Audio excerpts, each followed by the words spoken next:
मैं एक बार फिर से आप सभी से गुजारिश करना चाहूँगी, हमारे जितने भी अतिथिगण इस वक्त खड़े हैं, आप सभी से मेरी गुजारिश है, कृपया अपना स्थान ग्रहण करें, क्योंकि माननीय मंत्री महोदय किसी भी क्षण इस बैंक्वेट हॉल में मौजूद। मैं एक बार फिर से आप सभी से गुजारिश करना चाहूँगी, मुझे दरवाज़ों के पास हमारे कई सारे गेस्ट्स नज़र आ रहे हैं, कई सारे अतिथि अभी भी मुझे वहाँ खड़े नज़र आ रहे हैं। आपसे मैं गुजारिश करूँगी, जल्द से जल्द आप अपना स्थान ग्रहण कर लें।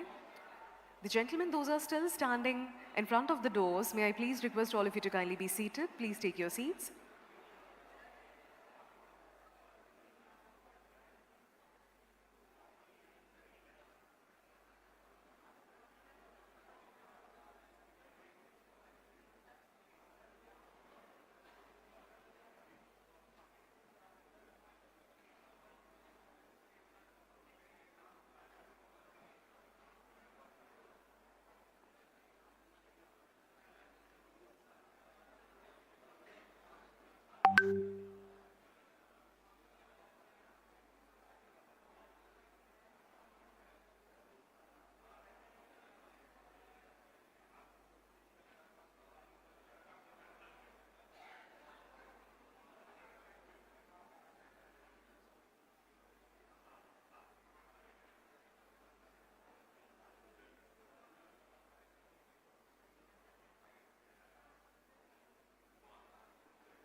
Ladies and gentlemen, may I request all of you to kindly get ready for this event.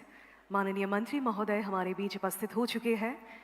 आप सभी से गुजारिश है तैयार हो जाए and I'd like to take this moment and request Mr. Joydeep Gupta, Co-Chairman, FICCI, Assam State Council and Director, BMJ Informatics Private Limited to kindly accompany Honorable Minister Sir on the dais, please.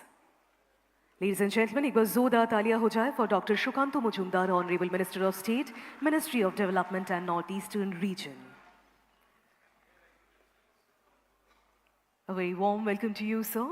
Moving on, now may I have the honor of calling up on stage Mr. Dharamveer Jha, Statistical Advisor, Ministry of Development and Northeastern Region. Sir, आपसे गुजारिश है आप कृपया मंच पर आए और अपना स्थान ग्रहण करें. And on the dais we have Ms. Hudaybiya Nafees Khan, Department for Promotion of Industry and Internal Trade, Ministry of Commerce and Industry, Government of India, and Ms. Sherry Lalthanzo, Economic Advisor, NEC. Ladies and gentlemen, we'll be starting with the felicitation now, and to kindly felicitate the Honorable Minister, may I please request Mr. Dharamveer Jha to kindly step forward.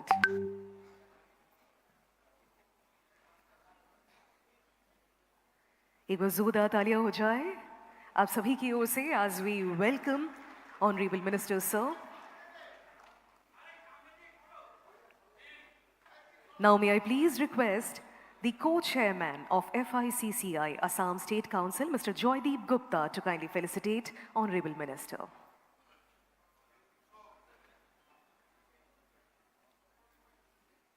And I'll be requesting our press to kindly be seated. আমাদের media পার্সোনালদের request করবো আপনারা একটু বসে যাবেন. Thank you so much. और अब मैं गुजारिश करना चाहूंगी the Honorable MD of NEHHDC, Mr. Mara Kocho, to kindly come up on stage and felicitate the Honorable Minister. A token of respect and appreciation on behalf of NEHHDC.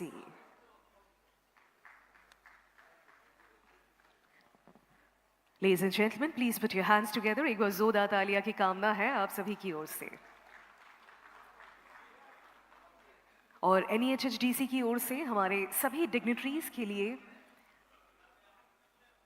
सम्मान का प्रतीक shawl. तो मैं आप सभी से गुजारिश करना चाहूंगी सभी एक बार जोरदार तालियां बजाएंगे. Please put your hands together, ladies and gentlemen.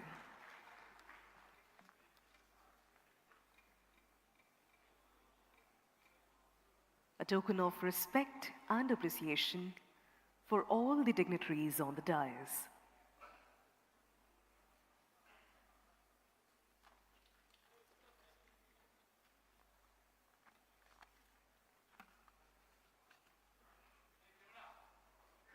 Thank you very much. And ladies and gentlemen, on that note, a very warm welcome to each and everyone. My name is Chainika Devnath and I extend my heartfelt thanks, greetings and warm welcome to all our esteemed dignitaries on the dais, to Honorable Minister, to industry leaders present here and the stakeholders for the Northeast Investors Summit Roadshow in Kolkata. Ladies and gentlemen, as we all know, Northeastern region is a land of immense potential, rich in natural resources, strategic locations, and thriving industries. This roadshow is not just about discussions. It is about building new partnerships, unlocking growth, and shaping the future of economic developments in our very own Northeast. Today, as we gather here, we are here to explore the vast potential of India's Northeast, the enchanting region, as we say. And speaking about all the each states, starting with Assam, it is called the gateway to the Northeast. Ladies and gentlemen, our Assam is renowned for its beautiful and lush green tea gardens, oil refineries, and robust connectivity, making it a thriving industrial and commercial hub. Now, speaking of Arunachal Pradesh, the land of the rising sun, Arunachal Pradesh is blessed with pristine landscapes and immense hydropower potential, offering unparalleled opportunities in sustainable energy. Ladies and gentlemen, now moving on towards Meghalaya, the abode of clouds, is leading in tourism, mineral wealth, and agro-based industries, promising vast opportunities and possibilities for eco-friendly investments. Now moving on towards Nagaland. It is known for its vibrant tribal heritage, and Nagaland is making remarkable strides in agriculture, handicraft, and entrepreneurship. Ladies and gentlemen, Nagaland is fostering a dynamic startup ecosystem. Moving on to Manipur, the jewel of India. It serves as a strategic gateway to Southeast Asia, offering significant prospects in logistics, handloom, and healthcare. Now, speaking about Mizoram, with its rolling hills and progressive policies, is fast emerging as a hub for bamboo-based industries, organic farming, and tourism as well. Coming to Tripura, which is rich in natural gas and rubber plantations, is making remarkable advancements in infrastructure and connectivity, paving the way for industrial growth. And lastly, coming to Sikkim, as it's called the brother to the 7 northeastern states, India's first organic state, ladies and gentlemen, is an epitome of sustainable development, attracting investment in organic farming, pharmaceuticals, and wellness tourism. So first of all, I'll be requesting all of you to kindly put your hands together for these 8 northeastern states, because all the 8 states deserve a big round of applause. Thank you very much. And on that note, I would like to thank our honorable dignitaries for taking out time, and especially Honorable Minister, sir, for gracing this event for us. And ladies and gentlemen, to set the tone for this remarkable gathering, it is my privilege to invite a distinguished leader who has been instrumental in fostering industry growth and collaboration in the Northeast. As the co-chairman of FICCI Assam State Council and director of BMG Informatics Private Limited, he has played a pivotal role in driving investment initiatives and strengthening the economic landscape of the region. Ladies and gentlemen, please join me in welcoming Mr. Joydeep Gupta to deliver the welcome address. Please put your hands together.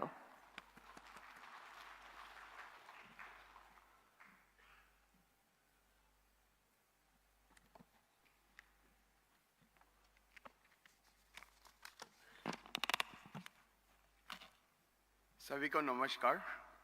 Dr. Sukant Majumdar, Honorable Minister of State, Ministry of Donor, Government of India, Sri Dharamveer Ji Jha, Joint Secretary, Ministry of Donor, Madam Sherry Langthangzo, Northeastern Council, Pu Siang Muang Tung Lut from DPIIT, senior officers from State Government of Northeastern Region, esteemed guests, industry leaders, and dear media representative.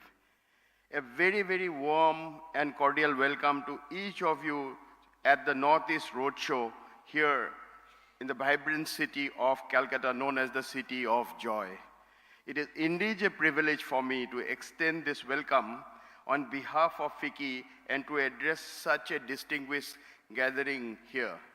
We are privileged to welcome Dr. Sukanta Majumdar, sir, Honorable Minister of State for Donor. Sir, your tireless dedication in promoting Northeast has been a driving force behind all the initiatives that are opening new pathways for the development and investment. Your presence here reinforces Ministry's commitment to creating a business-friendly environment in the Northeastern region. A warm welcome to Mr. Dharamveer Jha, Statistical Advisor, Ministry of Donor. Mr. Jha, we thank you for your efforts in facilitating investment, highlighting the Northeast unique strength. Your dedication is greatly appreciated, and we'll look forward to your valuable insights today. Our thanks to DPIIT, particularly Mrs. Khan, for joining us. She will provide an invaluable perspective, and we consider many opportunities in this region. A very well welcome to all the senior officers of the state governments of the northeastern states. You who are here today, your active involvement in promoting states' distinct resources, opportunities, play a very crucial role in connecting this region with investors and business. By highlighting the unique strength of each state and fostering openness to the new partnership, you are helping pave way for transformative growth in Northeast. The industry leaders, investors, and media representatives present here, your interest and engagement in exploring Northeast potential are essential to the success of this roadshow. Northeast diverse sectors ranging from tourism and hospitality, agriculture, allied industry, healthcare, energy, IT, ITES, infrastructure, logistics, education, and skill development, to entertainment and sports, offer immense opportunities. We hope today's discussion inspires you all to participate in the region's journey for growth and development. Ministry of Donor, Government of India have taken proactive measures to support sustainable development of Northeastern region. With strategic initiatives like PM, Divine, ACTIX policy, the continued improvement in the connectivity and digital infrastructure, they are laying a very strong foundation for Northeast India to become a vital contributor to India's economic future. Ladies and gentlemen, this roadshow is more than just a platform to discuss investment. It is an opportunity to forge partnership that contribute to the socio-economic transformation of the Northeast. By exploring the business landscape of this region, we can only expand our ventures and also make meaningful impact in the lives of the people of these states. Northeastern states are eager to welcome all of you investors, innovators, collaborators who can help unleash a true potential, creating mutually beneficial opportunities for all involved. Let us use this roadshow as a stepping stone to form a meaningful partnership and bring transformative growth to Northeast. Once again, I extend my heartfelt welcome to all the distinguished guests. Your presence is a testament to your belief in the immense opportunities of Northeastern region has in its this thing. Thank you for joining us. I wish you all a very fruitful discussion, valuable connections, and memorable experiences. Thank you. Namaskar, everybody. Jai Hind.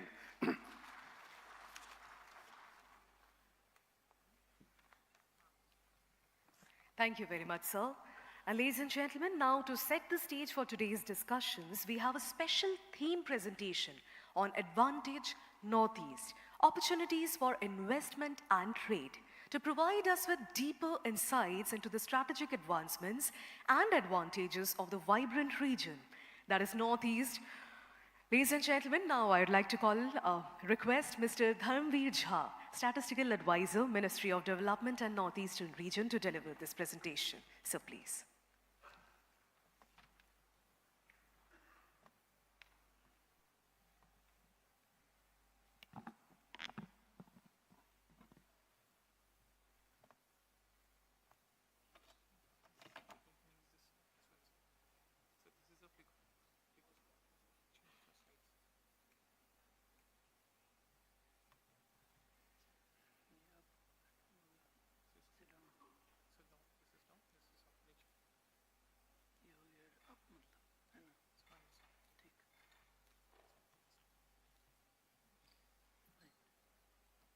Yeah, namaskar, Honorable Minister, the leadership of Honorable Minister. We are doing our best to promote our Northeastern region as a growth engine of Viksit Bharat 2047. I welcome on behalf of my ministry to Honorable Minister, sir, and the senior officer, Sari Madam, and other officers and members sitting on the dais. And we all are working for a better cause, and we are assembled here for the same purpose. So far we have done, traveled quite a long distance, still long to go.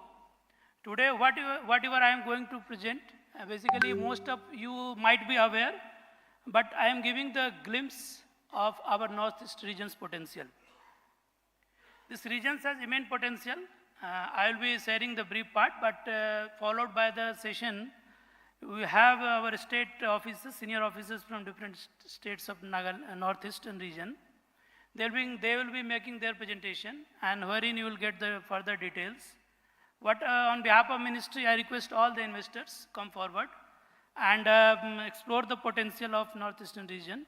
The vast potential is there for the development of the northeastern region and India as a whole. So I'll take another 10 to 12 minutes to just give the brief about the potential of northeastern region. If you see the macroeconomic indicators, these are the broad parameters through which normally we judge the potential, like gross state domestic product. If you see the gross state domestic product, you will find that the northeast region is growing faster than the entire India, meaning thereby this reflects that there is a potential, huge potential still pending to explore. If you see the data of 21-22, the gross domestic product of entire region was around 7 lakh crore, which is almost 2.89% of the gross domestic product of the country. At the same time, if you see the compound annual growth rate, you can see that almost around 11% CAGR of is the northeast region, and which is in fact very much higher than the national average. This reflects that a lot of potential is there, and northeast is doing good in that area, and let us come forward to invest there and make India the developed India by 2047. Another aspect, normally we talk about the infrastructure. If you see the road density, it is better than our average national average. And some of the northeastern region states are having, in fact, higher per capita national income than the national average also. I should not name because it is obvious nowadays. This slide, in fact, giving the details regarding compound annual growth rate of northeastern region. All the states are performing. We should not say this is the small states or less performing state. Every northeastern state has its own potential. So the investor can explore the strength of the states, the concerned states, and plan accordingly for their investment. If you see, I just read out few names like Arunachal Pradesh, the compound annual growth rate is almost 12%. At the same time, Tripura is growing around 11%. Similarly, all states are growing in a better condition, and most of them are performing better than national average in some of the cases. Now we talk what is the advantage there in the northeast region. Why investors should come and why we are keeping requesting all the investors. See the demographic advantage. The higher working age population, it has the higher working age population in comparison to national average. Almost 56% of which is the average population is there, working population. And the Sikkim is having another one, 74% highest in northeastern region, followed by other states. But every state has significantly higher number of working population. That means workforce is there, human resources is available there. If you see the sector-wise advantage, tourism and hospitality, I should not read that bullet as such, but all of us are aware. Tourism is the one of the important sector, Honorable Minister, sir, I might like to take your notice on this part. Northeast region is having the huge potential for tourism. Many of us are aware, but even still a lot of things has to be explored there. NER is known as for its breathtaking natural beauty. No one can deny that. Whosoever has visited so far, you can endorse this diverse culture and the rich history. The region is, in fact, with each state having its unique identity. So that can be the strength of a state. One can capitalize that strength for its investment and growth also. The states have a lot of festivals, which is attracting a lot of national and international tourists. I just mention one name because I heard recently that about the Hornbill Festival is attracting hundreds of international tourists there. So other states are also their own festivals, and this area is having a lot of potential for investment. Mineral resources, another aspect for investment. Largest onshore reserve of petroleum, natural gas, coal is there, some Arunachal and other states are having. Limestone, most of the states are having these resources. Sandstone is mostly available in Assam and Meghalaya. Silicon is there. You might have come to know about this recent investment semiconductor plant in our state, Assam. Other states have potential that can be explored further. Renewable energy. We talk green energy, so this is one of the area. Northeastern states account for nearly 40% of India's total hydropower potential. Huge potential is there.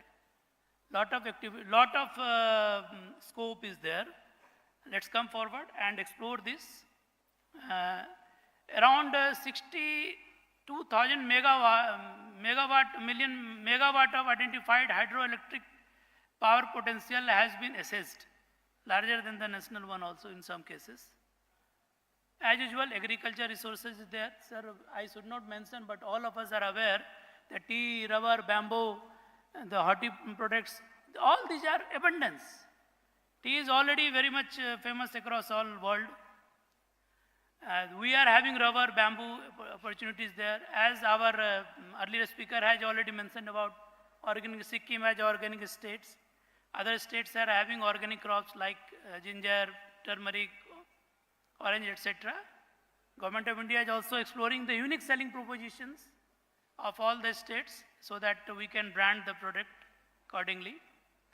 Yeah, here is the point, industrial, IT and IT related infrastructure. Almost more than 120 industrial parks are there. 4 notified special economic zones are there.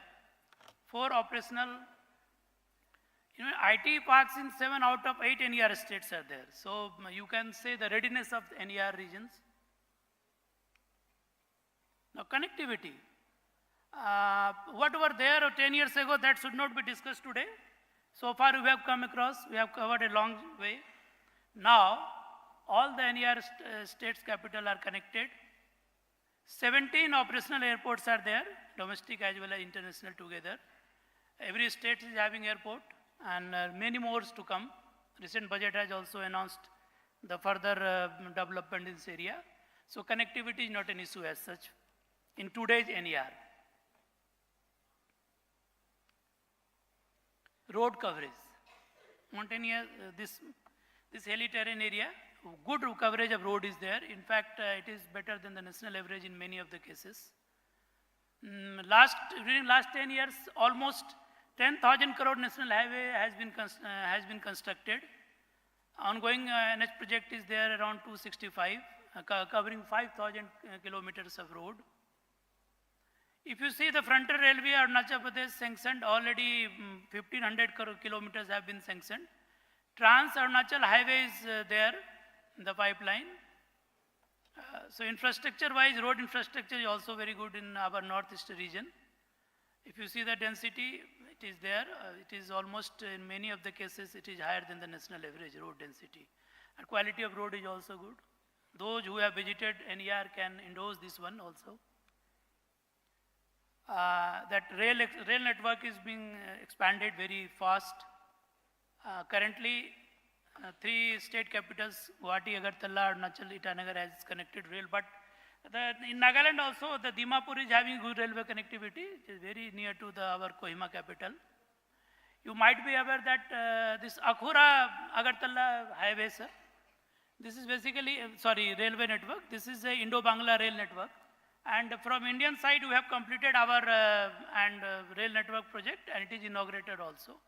So now we are reaching to the international boundary through rail also. All states except Sikkim is having railway connectivity. We are expecting that Sikkim will be having railway connectivity very soon. Now waterways. This is another way of infrastructure for transportation. 20 waterways in NER declared as national waterways. National waterways number 2, which is covering around 890 kilometers, connects Sadia, Indian part, to Bangladesh border, Indo-Bangla protocol route. Similarly, you can see that national waterway number 16, it is around 120 kilometers, connects Silchar, Karimganj and Badarpur, Kachar Valley of Assam, with Haldia and Kolkata ports through Indo-Bangladesh protocol route. So in Kolkata, The one of the aspect of organizing this road show here is to see, just establish that we all are connected either A way or B way, but we are connected. So Kolkata is one of the frontier area to move to the northeast region. Similarly, we are having another ports and all, which are providing our connectivity through waterways. This is the pictorial aspect of waterways. Just we tried to give you a glimpse of how things are moving. Connectivity with mainland India through Indo-Bangladesh protocol route. So those are interested in exploring the route can explore it further. We have just given a picture here. CP is moving, and this highlighted portion is the inland water route. Now, what we have done so far since 2014 to 2024. Earlier it was look east policy. Now we are believing act it policy, meaning thereby whatever we have looked, now we have to act upon. So act it policy of Government of India reflects. So if you can see the volume, so nearly about 5 lakh crore has already been spent by, correction is there, 54 non-exempted ministries and departments. Many of us may be curious to know how far donor is investing. So donor is investing along with all other ministry department of central government, which is 55 in number. And I'd like to highlight, we are feeling very proud of this, that almost 5 lakh, more than 5 lakh crore has been invested in northeastern region by the Government of India. Obviously, money has a tendency of circulation. So it obviously affects the economy. So things are moving, and as I have already conveyed my previous slides, the development are also being seen nowadays. Almost 1,582 projects are worth rupees 22,000 crore sanctioned for development in NER regions since 2014 to 15 so far by the Ministry of Donor itself. Other department and ministries are doing a lot to develop our region. So that's why we're requesting all the investors to come forward. In case this opportunity, invest your potential, the funds there. Now, I keep on requesting invest there because we are expecting that public people's participation is must for the development and for the develop India by 2047. Why invest in Northeast? I have said some of the background. I am just highlighting the same point in a summary way. Enabling industrial infrastructure like IT parks, enhanced connectivity, region. This is one of the region. Again, the emerging sectors. We are having textile, ITs, tourism, renewable energy. Huge potential is there. Every state has its own potential. Explore it. Abundant workforce. As I have told earlier, 54% around workforce, working population is there. At the same time, it has the strategic location also. Advantage. We have the nearby countries, Southeast Asian market, very near to our northeastern region. Even through northeastern region, you can easily reach to Southeast Asian market. And all these countries, Southeast Asian countries, are also showing interest nowadays. Now, these are the focus sector for investment. You can have your own sector, but we have just summarized some of them on the basis of the information we are having. I will read few of the names like energy, tourism and hospitality, education skills, IT, healthcare, etc. I have tried to give the details here. The infra and logistic sector, what is the opportunity there? You can set up multimodal logistic hubs and industrial parks. All the states are working hard on their logistic policy and further requirements, sir. And we are keep on reviewing very frequently, almost on a regular basis, weekly basis, regarding their logistic policy and other. Similarly, opportunity for PPP in key infrastructure projects and initiatives.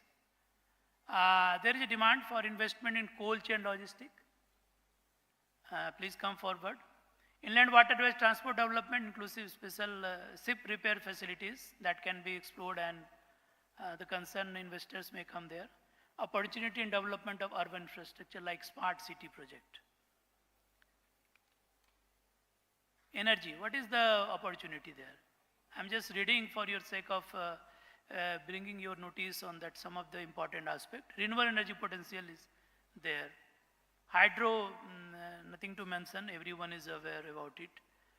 We have reserve of crude oil and natural gas, and at the same time, the great potential for cross-border energy trade also. So far, already government sector agencies are there, like ONGC, NTPC, etc. is there. But PPP model is always welcome. Natural gas plant in Tripura and Assam is functional. Now, agri and allied sector, one of the core sector where investment is always expected. Agri input of manufacturing and food processing units, all states needs, you can come invest there. Organic farming exports, why only Sikkim? Other states can also be tried, and through your support, investor support, we can have a lot of organic products which can be branded further.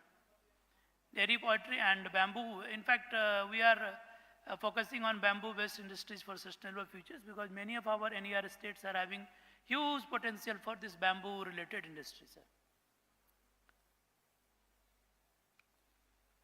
If you see the textile, handlooms and handicraft sectors, I should say that this northeast region itself has uniqueness in its handicrafts and handlooms. Sir, we have seen different type of clothes and all, even MDONER agencies there which is promoting this handloom, handcrafts, which is known as the Northeastern Handloom Handicraft Development Corporation. That is there for your hand holding also. All states governments are always welcoming all such investment. The demand for design center for handloom is there. Branding, marketing, retailing opportunities are there. Global demand for environment-friendly products. Everyone expects the environment-friendly products, and this opportunity is very much there. The strength you can see, traditional jewelry strength is there. Handloom weavers, almost 16 lakh handloom weavers in NER is currently there. So please explore the possibilities and come forward. The education and skill development sector. Skill is always required for a better developed economy. So you can invest there. High potential for international curriculum, potential for quality higher technical educations, and as well as vocational training institutions come forward. We always try to have a skilled manforce, human resources, entertainment and sports. One of the important sector where investment can be made. Setting up film studio, you can have sports academies. Government of India is promoting funding for a sports stadium and all. You can invest the inter-area related aspect of the sports sector. As I told earlier, our northeastern region is land of festival. Healthcare, medical tourism, very common nowadays. Please come. It has a big opportunity. Telemedicine, similarly for critical care facilities, investor can come forward. Pharmaceuticals and medical devices, this is another area of investment. States are, NER is having almost 800 Ayush Health and Wellness Center across NER. And Ayushman Arogya Mandirs are around 8,000 plus. IT and IT-enabled services, this sector is almost growing nowadays very on an exponential way. Please come forward. It has the opportunity for data center. One can invest in the VR and animation and gaming sector. Audiovisual gaming is one of the area where investment can always be provided. Setting up BPO, KPOs and IT facilities, this is one of the aspects of this sector. Tourism, as we have already discussed earlier also, tourism, the highest potential is in our NER region. You can set up your hotels, resorts, homestay model. We can have eco sports adventure tourism. Destination development is one of the aspects. And at the same time, in some of the NER states, river cruise can be explored. Let me highlight the unique biodiversity. NER is having unique biodiversity, culturally very rich. every state is its own tradition. One can attach itself to the tradition and then explore it further. Adventure ecotourism potential. You may like to know that there are almost 19 national parks. Very of you are aware about just Kaziranga and others because Manas and Kaziranga, but there are other national parks also. 65 wildlife sanctuaries including 3 World Heritage Sites are there. So, lot of opportunity. We have just tried to highlight some of the states' tourism and hospitality sectors opportunity. Like Arunachal, there is a Sergaon sites which is cultural, private sector opportunities there for cultural art. Like you might be aware of Delhi art concept is there in Delhi. Similarly, you can have eco cottage and all, amphitheater, etc. I mean, a lot of opportunities there for investing, full of opportunity, full of options. Circuit is there, a tourist circuit is there. We call it Bhaluk Pong to Seregaon, Bomdila in Arunachal. Explore, please. Similarly, in Assam, Kaziranga, which is famous, worldwide famous, other option is so this has a good connectivity, airport and all. So tourism, elephant safari.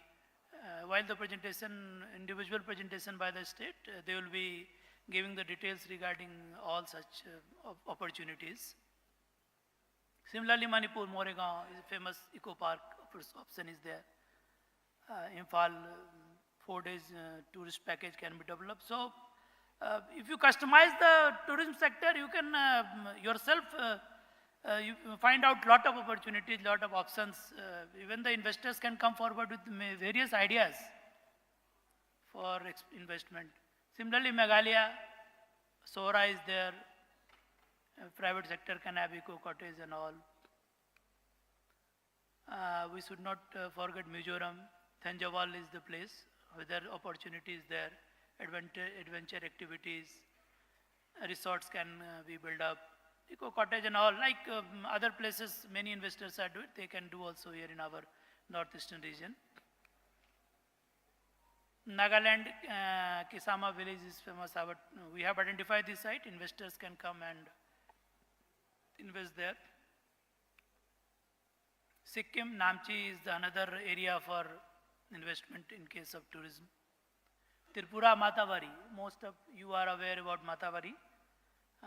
Very really important place, and as well as one can come as a religious tourism also. Now, the point is that this is from MDONER. We have just given you the glimpse of opportunities, sir. And because individual states are going to present their strength. Why we are here? We are here not to just say that NER is having opportunity, but just we are also highlighting because we ourselves has already realized that this NER region has huge potential. It can be the growth engine for developed India. So why we should miss this opportunity? Let's join us. The right moment, all the investors are requested. Please come forward, join hands, and develop India as a Viksit Bharat by 2047, keeping Northeast region as a growth engine for the development. This is from MDONER side. We'll be hearing our state senior officials regarding their strength. So thanks for your patience hearing. And we believe that this roadshow, this investor summit will come out with a great outcome. I again welcome you all. Thanks for coming on time, all the investors, all the senior officers from the state government. Thank you all. Thank you so much, sir. And now, ladies and gentlemen, let us move forward to an important initiative aimed at fostering investment and trade, the Unnati scheme. This visionary program is designed to unlock new growth opportunities and potential. And to give us an insightful introduction to this initiative, I'm honored to have amongst us Ms. Hudaybia Nafees Khan from the Department for Promotion of Industry and Internal Trade, Ministry of Commerce and Industry, Government of India. But Ms. Khan, I have a small request to you as we are running very late, if we could wrap up as early as possible. Thank you. Ladies and gentlemen, Ms. Khan.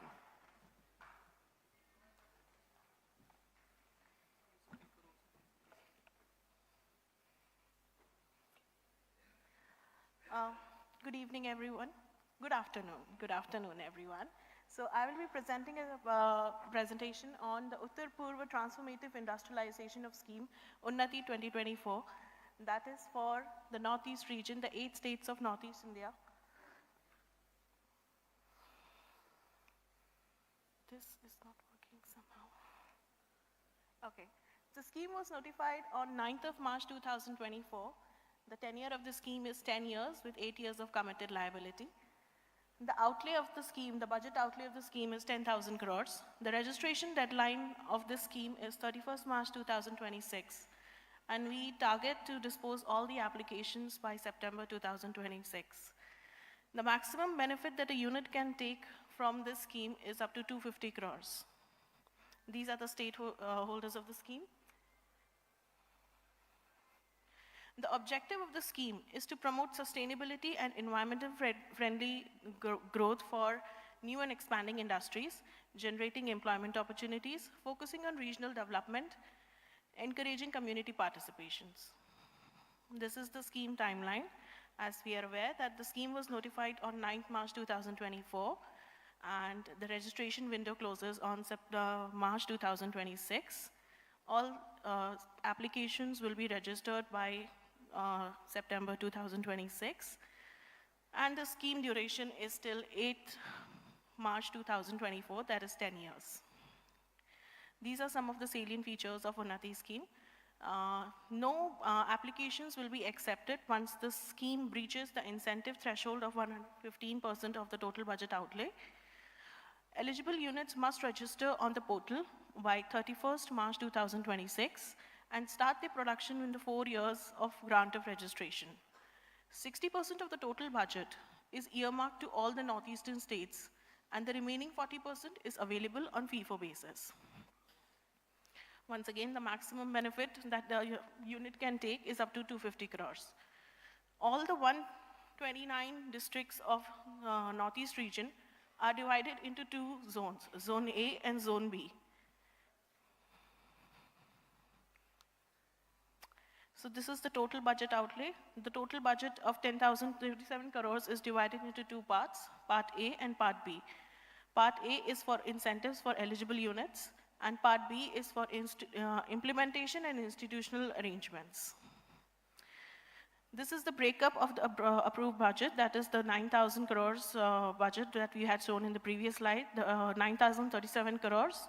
This is the earmarked budget, 60% of it that has been earmarked for each state. As you can see, the maximum is for Assam, and the remaining is for the rest of the states. Once states use this 60% of budget, they can go for the other 40% on first come, first serve basis.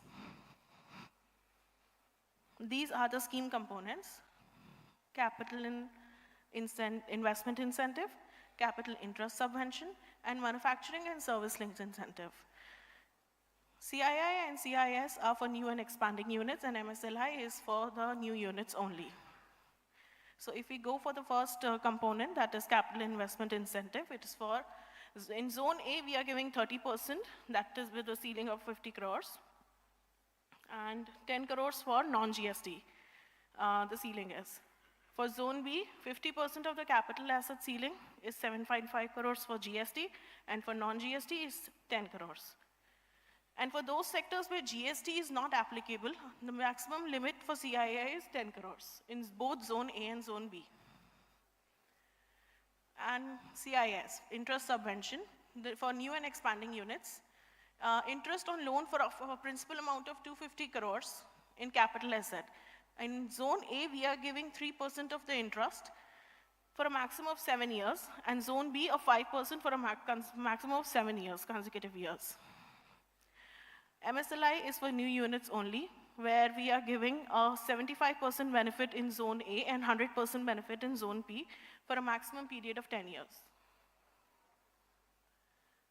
These are the list of documents that are required for registration.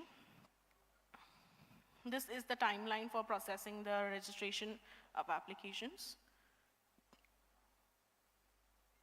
These are some of the other things that are there, that if a unit is taking benefit from some other scheme, incentives from some other scheme. They cannot take from Unnati. They have to disclose it before applying, that whether they are taking incentive from similar incentive from any other scheme or not. States will have 3 months timeline to process their application, and DPI has granted 30 days for themselves. They will be granting registration for within 30 days. The minutes of each meeting, that is the steering committee meeting where the registrations are approved, will be uploaded on this. And the SOPs and the general operational guidelines are already uploaded on the Unnati portal. This is somewhat how the registration certificate, when we are granting registration, this is how the acknowledgement and registration certificate will look like. These are the service sector positive list. As you can see, we have tourism, hospitality services, promoting film tourism, ropeway entertainment parks and rides, healthcare services, tech startup, EV charging stations, heritage property. These are a positive list of service sector. And this is the negative list. This is the negative list of manufacturing sector. Under the negative list, these goods, these things are not allowed to register. Companies often under this are not allowed to register.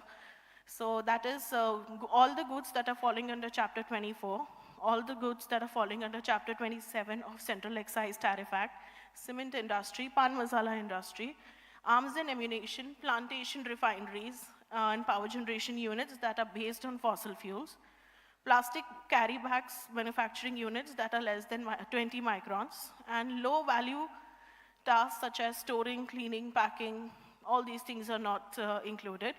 And units that lack environmental compliances, clearances from MOEFC, and all these.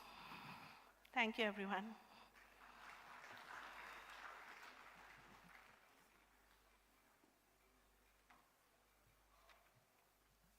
Thank you so much, Ms. Khan.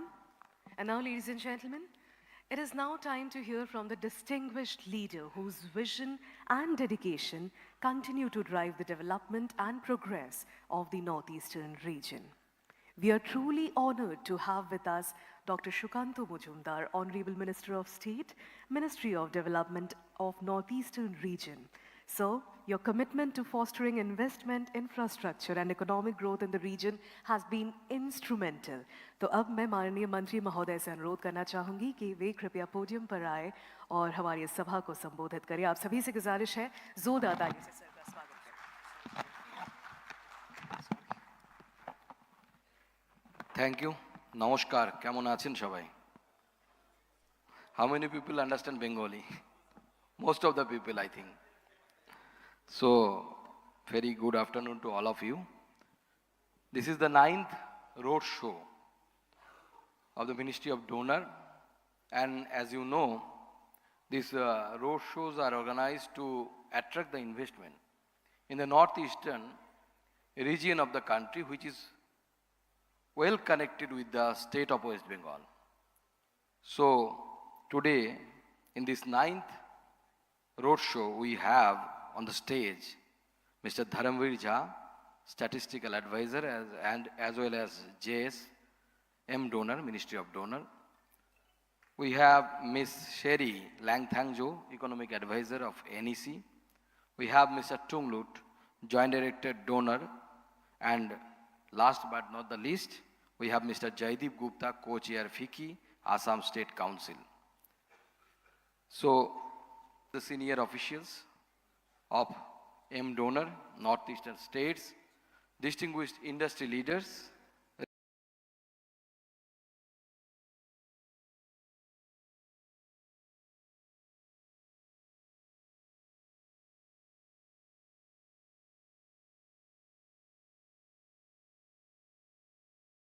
representatives from FICCI, Invest India, and ladies and gentlemen.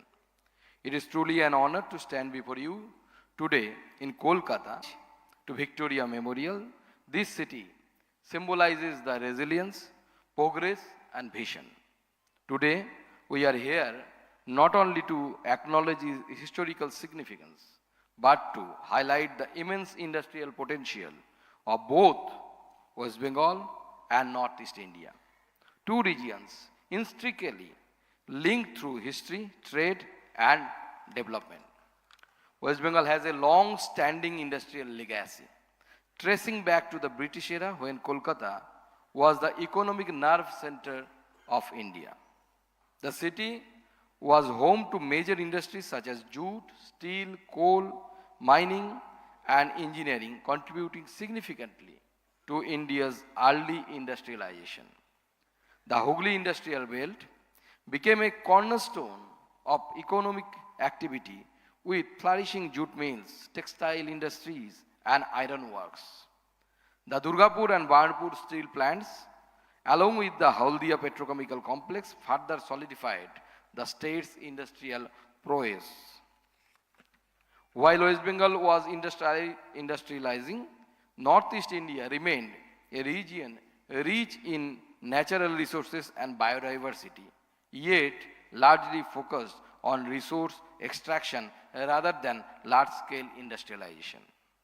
The British introduced tea plantation in the state of Assam, coal mining in Meghalaya, oil exploration in Digboy, relying on West Bengal's excellent trade and logistic network to facilitate exports. Over the past decade, under the visionary leadership of our Honorable Prime Minister Sri Narendra Modi ji, the Northeast has undergone a remarkable transformation. The number of operational airports in the region has grown from 9 in 2013 to 17 by 2023. 20 waterways, as mentioned by Dharamveer ji, are now active, with 19 added in the last 10 years, enhancing the connectivity. Under 10% GBS, an expenditure of rupees 5.74 lakh crores has been incurred by various central ministries, departments since the financial year 2014 and 15 till date. Honorable Prime Minister, and this data shows the commitment of our Honorable Prime Minister towards the Northeast. Honorable Prime Minister Narendra Modi ji has visited the Northeast region 60 to 70 times, which no PM has done so far. This is the kind of commitment he is having with this Northeast. Over 700 ministerial visits since 2014 underscores the government's strong commitment to the region's economic development. To further accelerate growth, the Uttar Purva Transformative Industrialization Scheme, Unnati, just the madam from the DPIIT has enlightened us about this scheme. This scheme has been introduced by DPIIT in collaboration with the states in the year 2024 with an investment of rupees 10,037 crore. This initiative aims to generate over 83,000 jobs, support MSMEs, and propel the region towards sustainable industrialization. I would like to specifically mention that Northeast states of India offer significant investment opportunities to willing investors present here across various sectors. If we talk about Arunachal Pradesh, the hydropower, tourism, agriculture, horticulture. If we talk about Assam, oil and gas, tea, bamboo, petrochemicals, as well as tourism. Manipur is the hub of handlooms, handicrafts, food processing, bamboo-based industries, as well as the IT. Meghalaya, you can invest in cement tourism, cement industry, tourism, agriculture, and horticulture. Mizoram, you can invest in bamboo, handloom, agro-processing, and tourism. Nagaland, agriculture, food processing, handloom, handicrafts, and tourism.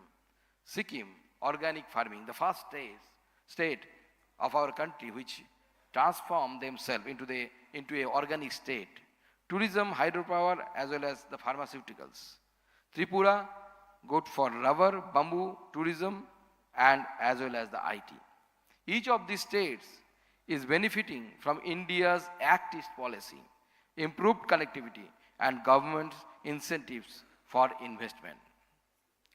West Bengal has long served as a gateway of Northeast India, facilitating trade, logistics, and industrial support.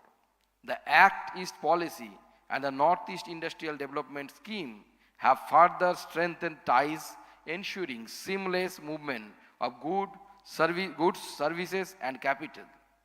Kolkata's ports, railways, and roads are lifelines for northeastern exports, including tea, spices, handicrafts, and organic produce. With Kolkata's expertise in manufacturing, finance, and digital infrastructure, we can foster collaboration in sectors like renewable energy. The Northeast hold 40% of India's total hydropower potential, making it a key player in India's green energy transition. Tourism and hospitality, with locations like Taiwan, Cherrapunji, Majuli, Loktak Lake, ecotourism, adventure tourism, and medical tourism can be developed further. IT and digital economy, with a young tech-savvy population, Northeast India can become an IT and ITES hub, drawing investment from established centers like Kolkata. Agri and allied industries, leveraging expertise from the West Bengal, the Northeast can expand its export in organic tea, black rice, Lakadong turmeric, and exotic fruits. Sports and entertainment. With a rich sporting culture and artistic heritage, their region has immense potential for growth in sports, infrastructure, and creative industries. In conclusion, as we look ahead, it is clear that the industrial history of West Bengal and Northeast India is not just about the past, but about a shared future of collaboration and innovation. By leveraging each other's strengths, these two regions can become the cornerstone of India's economic transformation. Let us seize this opportunity to invest, innovate, and integrate, ensuring that both regions flourish as critical engines of India's growth. Finally, I would like to take this opportunity to express my gratitude to the Honorable Prime Minister Sri Narendra Modi ji, whose visionary leadership has paved the way for such transformative initiatives. As the Sanskrit verse beautifully expresses, Nayaswa Mula Uddagam. The meaning of this is the foundation of the progress is industry. Even in Bengal, we used to say that Banijye Vashati Lakshmi. Together, let us build a Viksit Bharat where prosperity and inclusivity define our journey ahead. Jai Hind, thank you, Jai Bharat.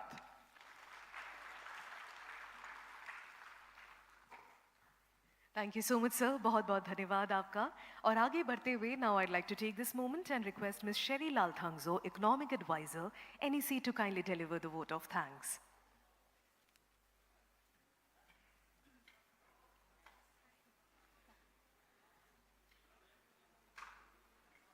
Very good afternoon to all. It is a great privilege to extend my heartfelt gratitude as we conclude this inaugural session of the Northeast Investment Summit Roadshow in Kolkata, a platform that will foster meaningful discussions, insights, and opportunities for investment and trade in the Northeastern region. First and foremost, my sincere appreciation to Honorable Minister of Donor and Education, Dr. Sakunta Majumdar, for his visionary keynote address, which reaffirmed the government's unwavering commitment to economic growth and investment facilitation in the NER. Sir, your words have provided us with valuable direction on harnessing the immense potential of our region.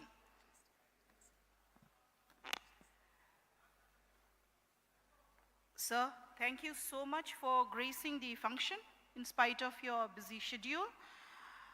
And this shows your commitment to the development of the Northeastern region.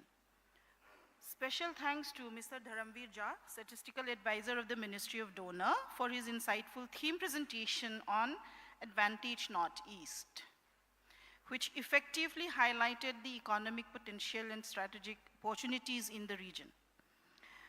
Extend my gratitude to representative from DPIIT, Ministry of Commerce and Industries, for the informative presentation on the Unnati scheme. Heartfelt thanks to Mr. Joydeep Gupta, co-chair of FICCI, a long friend from our side, for continued support in facilitating investment linkages between the Northeast and key industrial hubs like Calcutta. My appreciation also goes to all the state government representatives who are present here to deliver an engaging pitch presentations highlighting sectoral strengths and investment opportunities across the states of all the NER. Your presentations will play a key role in positioning the Northeast as a vibrant investment destination. To name a few, sir, some of the officials who are going to make the presentation includes Mr. Saugat Biswas, Mr. P. Vijaya Bhaskar Reddy, Ms. Yumna Robita, Dr. B.D.R. Tiwari, P. Ramdin Liani, Mr. David Khire, Mr. Gopal K. Chetri, and Mr. R. Arun Kumar. Special thanks to our industry leaders, investors, and stakeholders whose engagement today will enrich discussions on how we can collectively overcome challenges and unlock the economic potentials of the northeastern states. Your participation is vital in fostering long-term business collaborations and investment synergies. Also wanted to say here that West Bengal is our second state from the northeast. We are families. So we not only invite you to come for investment, first of all you come, especially from the industry sector, please come and have your industrial meetings in the Northeast, experience the hospitality, the beautiful environment. That is how you'll get hooked.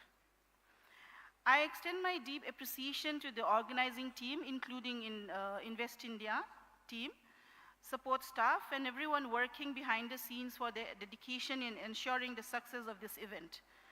Special mention is also Mr. Tunglut, who has tirelessly worked behind the scenes for all the summits. As we move forward, let us build on the momentum created today and continue strengthening investment partnership and trade linkages between the Northeast and rest of the country. So for information of the gathering, we not only have young, learned, and very focused leaders in our two ministers, not mentioning our Honorable Prime Minister, but we also have dynamic chief ministers in all the northeastern states who are otherwise runners. They're not walkers, they're runners as far as development of the states is concerned. So, this is the right time to come and taste the beautiful states, the development, and we are growing at more than 10%. So this is a right time for you to come and experience the Northeast. Thank you so much and have a good day. Thank you so much, ma'am. And ladies and gentlemen, now I'll be requesting our dignitaries to kindly pose for a group photo together. Honorable Minister and our esteemed dignitaries on the dais. Nafisa ji, please come.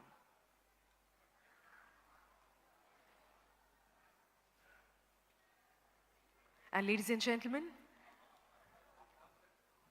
after this group photo, Honorable Minister Sir media wide के लिए बाहर जाने वाले हैं और उसी के तुरंत बाद Sir will be moving towards the VIP lounge, as we call the bridal room in JW Marriott. तो VIP lounge में he will be speaking to some of the investors. तो आप में से अगर कोई भी investor sir से बातें करना चाहते हैं, just 2 people at a time. Please note, only 2 people at a time can leave this banquet hall and meet sir at the VIP lounge. So requesting everyone to kindly be seated. And इसी के साथ साथ माननीय मंत्री महोदय का बहुत बहुत धन्यवाद कि वे आज हमारे बीच उपस्थित हुए. उन्होंने इतना सारा वक्त हमें आज यहाँ इस कार्यक्रम में दिया. बहुत बहुत धन्यवाद सर आपका. इसी तरह आपकी छत्रो छाया में हम आगे बढ़ना चाहेंगे. एंड लेडीज एंड जेंटलमैन, आप सभी की ओर से माननीय मंत्री महोदय के लिए एक बार जोरदार तालियां हो जाए प्लीज. और हमारे सभी मीडिया पर्सनल से मैं कहना चाहूँगी, आप कृपया बाहर जाकर सर का इंतज़ार करें। सर मीडिया बाइट के लिए कुछ ही सेकंड्स में बाहर मौजूद हो जाएंगे और उसके बाद सर वीआईपी लाउंज में, यानी कि the bridal room at JW Marriott Kolkata, we call it the bridal room, वहाँ पर उपस्थित होंगे। So the investors, those who want to meet sir, only 2 people at a time are requested. All right, now moving on, ladies and gentlemen, अब हम आगे बढ़ना चाहेंगे towards a very important session right now. So may I please request our representatives from all the 8 states, starting with Mr. Shogot Bishash, Commissioner, Industries, Government of Arunachal Pradesh, to kindly come up on stage and take his seat on the dais. And I'll be requesting Mr. P. Vijaya Bhaskar Reddy, Managing Director, Assam Small Industries Development Corporation Limited, Government of Assam. Ms. Yamnam Robita, Director, Trade, Commerce and Industries, Government of Manipur. Mr. B.D.R. Tiwari, Commissioner and Secretary, Government of Meghalaya. Ms. Ramdin Liani, Special Secretary, Horticulture and Agriculture and Farmers, Welfare Department, Government of Mizoram. Mr. David Kire, OSD, Investment and Development Authority of Nagaland, Government of Nagaland. Mr. Gopal K. Chetri, Joint Secretary, Government of Sikkim. Mr. R. Arun Kumar, Director, Handloom, Handicrafts and Sericulture, Government of Tripura. These dignitaries are about to come up on stage for their respective presentations and video presentations. Ladies and gentlemen,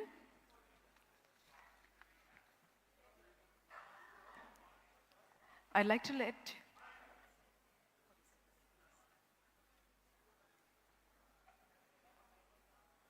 Ladies and gentlemen, we would like to take 30 seconds as we are setting the stage for our honorable dignitaries from respective states. And we will now have a series of pitch presentations from the representatives of all the 8 northeastern states, starting from Arunachal Pradesh to Tripura. Ladies and gentlemen, each of our dignitaries will highlight unique investment opportunities, sectoral strengths, and government incentives to facilitate business partnerships in their respective states.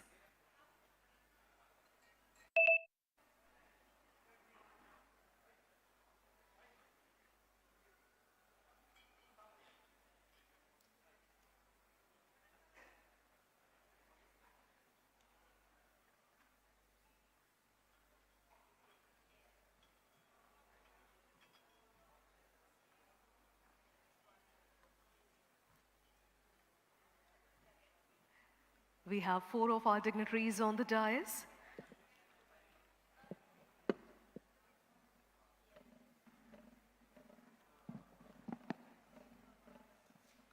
May I request all of our state representatives to kindly come up on stage and take their seat.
Now I'd like IAS Commissioner Secretary, Government of Meghalaya, to kindly come upon the dais and take his seat. May I please request Mr. Shogoto Bishash, IAS Commissioner, Industries, Government of Arunachal Pradesh, to kindly come upon the dais and take his seat.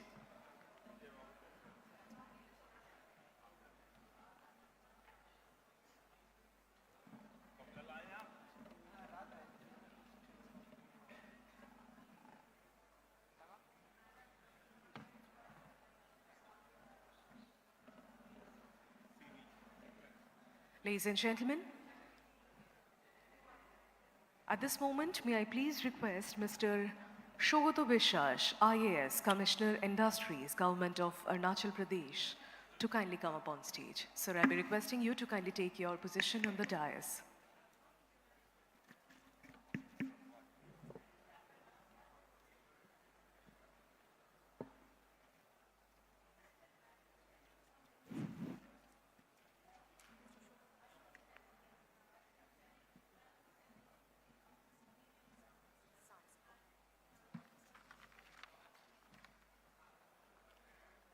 Ladies and gentlemen, now we'll be starting our pitch presentations and we would like to move forward and I'll be requesting Mr. P. Vijaya Bhaskar Reddy, sir, Managing Director, Assam Small Industries Development Corporation Limited, Government of Assam, sir, to kindly start his pitch. We'll be starting with the video first. Can we have Assam's video, please? पूर्वोत्तर के लिए act east का संकल्प लिया। ईश्वर ने इस क्षेत्र को इतने प्राकृतिक संसाधन दिए हैं, इतना सामर्थ्य दिया। भावनाएं हैं। India's gateway to the noble investment. India's gateway to the noble investment. With an extensive network of state and national highways, rail the ASEAN region and beyond. Assam has been prioritizing infrastructure development to create a business-friendly environment. The state has witnessed substantial progress in building modern highways, expanding railway networks and upgrading airports. The construction of new bridges across the mighty Brahmaputra river is opening new possibilities. Several dedicated industrial and technological parks and special economic zones have been established to provide a strong foundation for industries to thrive. Assam's greatest strength is its skilled and adaptable workforce. The state boasts of a large pool of educated and talented individuals. Assam is home to numerous reputed educational institutions, universities, management colleges and vocational training centers that ensure a continuous supply of skilled professionals in various fields. Assam is a treasure trove of natural resources. It is the largest tea-producing region in the world. The rich aroma and exquisite taste of Assam tea have captivated tea enthusiasts across the globe. The state also holds a monopoly in producing golden Muga silk. Assam is also a major player in the oil and gas industry. The state has abundant oil reserves, making it an attractive destination for exploration and production companies. Assam's abundance of agricultural products like rice, spices, citrus fruits, vegetables and bamboo present lucrative opportunities for diverse industries. Assam's abundant natural resources, including limestone, clay and silica, provide a solid foundation for the cement industry. With state-of-the-art cement factories and modern production techniques, Assam ensures high-quality cement production. Assam is at the forefront of emerging industries. The state's new policies and incentives in the electric vehicle sector have garnered significant attention. With a focus on renewable energy and unconventional sectors like ethanol production, Assam presents exciting opportunities. The state's commitment to healthcare is transforming lives and positioning the state as a leading destination for quality medical services. With state-of-the-art hospitals, cutting-edge technology and highly skilled healthcare professionals, Assam offers world-class healthcare facilities. The state's medical colleges and universities produce a steady stream of talented doctors, nurses and medical technicians. The state government is committed to creating an investor-friendly ecosystem. Assam also offers a rich cultural heritage and abundant natural beauty. The state is known for its wildlife sanctuaries, national parks and sprawling tea estates and golf resorts. Tourists flock to Assam to experience river cruises and adventure sports. The warmth, hospitality, and entrepreneurial spirit of the Assamese population create an ecosystem that nurtures innovation, collaboration, and success. Assam is connected to all major cities of India by Indian railways, and all major districts, towns of the state are interlinked by the rail network, and 4 border trade centers to promote trade and investment in the state. With such an ecosystem and having situated in the close proximity to Asian nation, the state is a preferred destination for investment. Come and invest in Assam and be a part of its incredible transformation story. Welcome to Assam, the land of endless possibilities.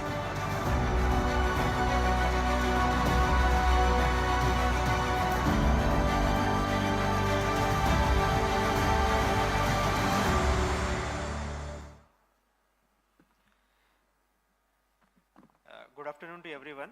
I am Vijay Bhaskar Reddy, Secretary, Transformation and Development Department, and also Managing Director, Assam Small Industries Development Corporation. Now I will be giving a brief presentation about investment opportunities in Assam. Assam has a unique advantage in the northeastern region with respect to natural resources, human resources, strategic geographical location, infrastructure and industrial ecosystem, and incentive policies. Assam has a geographical area of around 78,000 square kilometer with a population of around 3.5 crore. We are growing at an average rate of around 15% growth, and in the last fiscal year we topped around 19% GSDP growth rate. Our GSDP in terms of dollars is around $68.7 billion. We are trying to double our economy by 2030.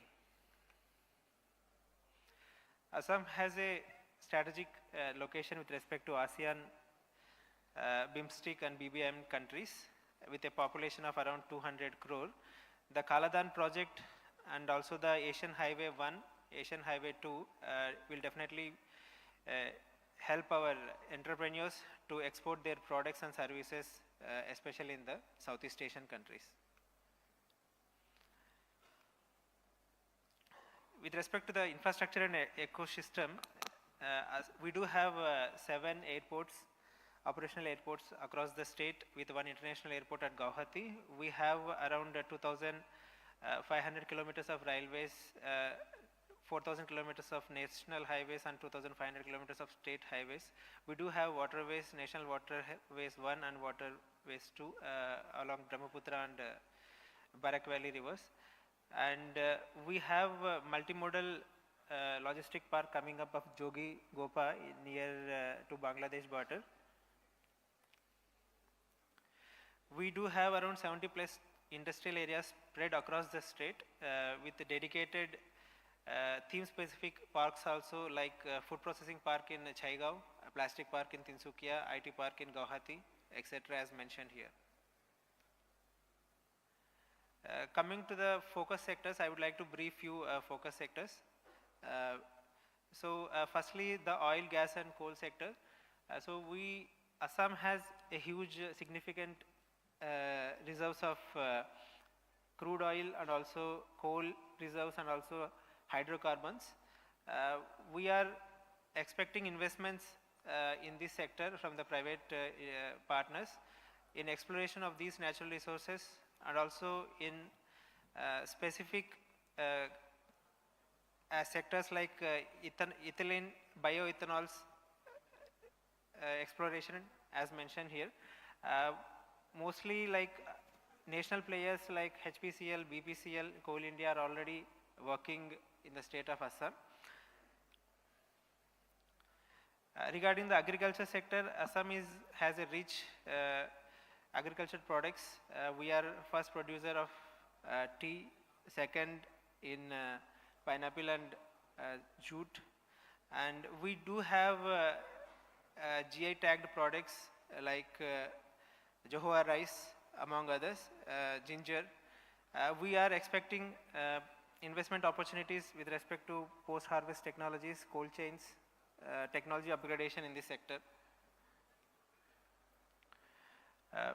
With respect to the pharmaceutical sector, Assam has a favorable ecosystem for the entrepreneurs in this sector also. We do have medicinal plants of around 900, and also we do have a dedicated biotechnology policy favoring the investments, providing subsidies for the entrepreneurs in this sector.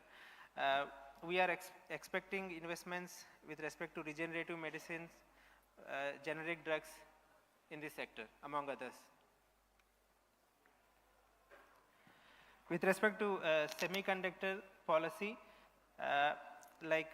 Assam has a rich natural resources in this regard, like silicon, natural gas, water required for this industry.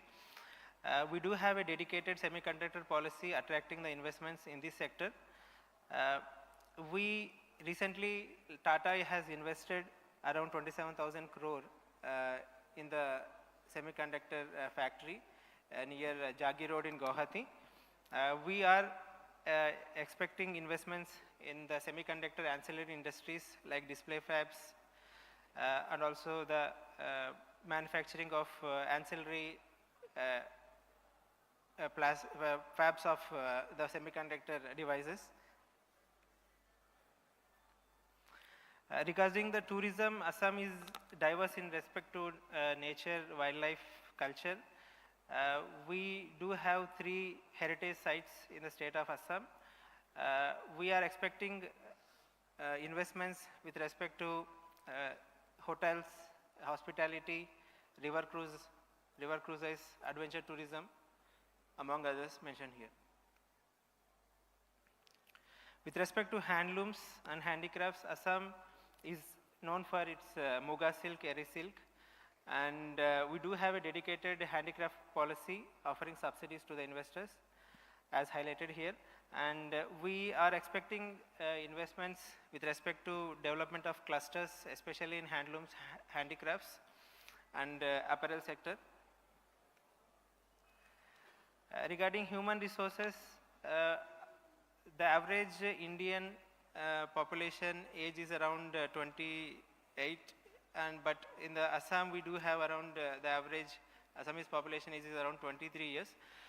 We do have presence of central universities and also the state universities, and I'm happy to say that Assam is having the only skill university in the country. We started way back in 2019, and every year 10,000 students get graduated in this university, offering different services to the industries. And we are expecting some investments in skilling of our population also. These are the sector specific industries which are already working, doing business in the state of Assam. We do have dedicated policies like as mentioned here, like Agarwood policy, tourism policy, biotechnology policy, renewable energy policy, especially targeting each sector entrepreneurs and offering best incentives for them for flourishing their business in Assam. In addition to the Unnati scheme, for example, I would like to brief a few of the incentives which Assam government offers. Like 30% capital subsidy, we do offer SGST reimbursements and power tariff incentives, and also stamp duty exemptions for the industries, and we provide fast clearances with respect to the industries for establishing them at the earliest. Thank you. Thank you so much, sir. Now we'll be moving on towards Arunachal Pradesh. While sir is on stage with us, may I please request Mr. Benjamin to kindly come up on stage and take this presentation forward on behalf of Arunachal Pradesh. Ladies and gentlemen, it is my great pleasure to welcome you to this special gathering where we showcase the immense potential of Arunachal Pradesh, a land of breathtaking beauty and boundless opportunities. To give you a glimpse of these incredible opportunities, we have prepared a video that captures the essence of Arunachal Pradesh. Following the video, respected Commissioner of Industry, Arunachal Pradesh, will give you further insights. Let's play the video, please. Arunachal Pradesh, the land of the rising sun. Nestled in the easternmost part of India, the state is blessed with snow-clad mountains, lush green forests, mighty rivers, and vast natural resources.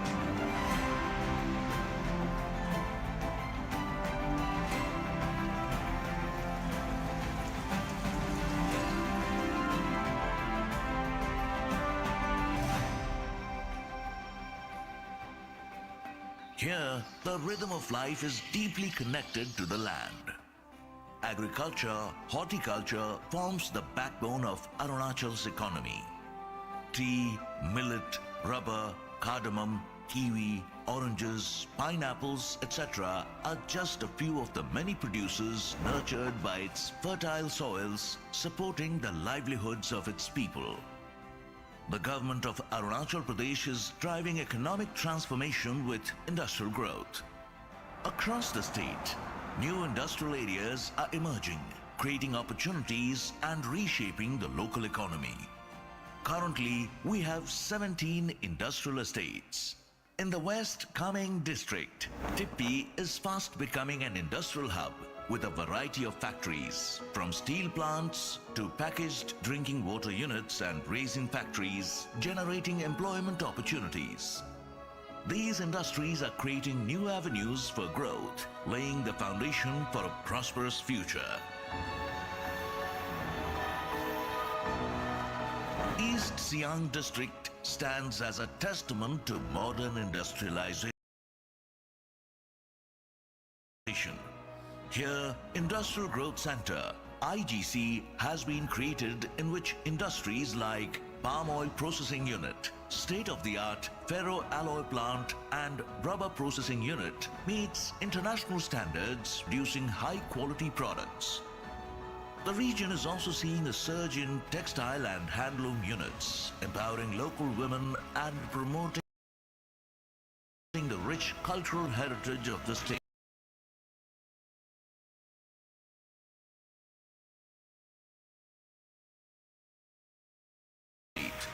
हमारे पास इधर पासीघाट में textile के एलाम industry के अंदर 2 unit है। एक है weaving unit, Well-known beverage plant in Namsai with presence of latest technology. This is a brewery where I'm sitting. It's one of the amongst the largest breweries in the country. Capacity of 1.2 million cases per month. Over the last 10 years, the kind of development we have seen in Arunachal really appreciable, and that has really tremendously increased. It's an oasis of peace in the northeast state and a really heaven, I would say, on earth. It's such a beautiful and scenic state as well. So it's a wonderful place to invest. The state is also developing industrial zones around Itanagar with a mega food park under construction, in line with Prime Minister's vision of doubling farmer incomes. Arunachal Pradesh's vast natural resources include untapped mineral reserves, a thriving rubber industry, and non-timber based industries such as bamboo, cane, and medicinal plants. The state's rich agroclimatic conditions are perfect for horticulture, paving the way for the cultivation of a diverse range of fruits, vegetables, and spices like kiwi, orange, pineapple, areca nut, cardamom, etc. This creates a great opportunity for micro-food processing enterprises to turn these abundant resources into value-added products, boosting the local economy and creating jobs. Strategically located, Arunachal Pradesh offers immense opportunities for international trade with neighboring countries like Myanmar, Bhutan, etc. The state's textile and handicrafts are in high demand across these borders. Arunachal Pradesh also promotes its entrepreneurs and investors through participation in various domestic and international marketing opportunities and events for showcasing the variety of products ranging from food processing to textiles to handicrafts items.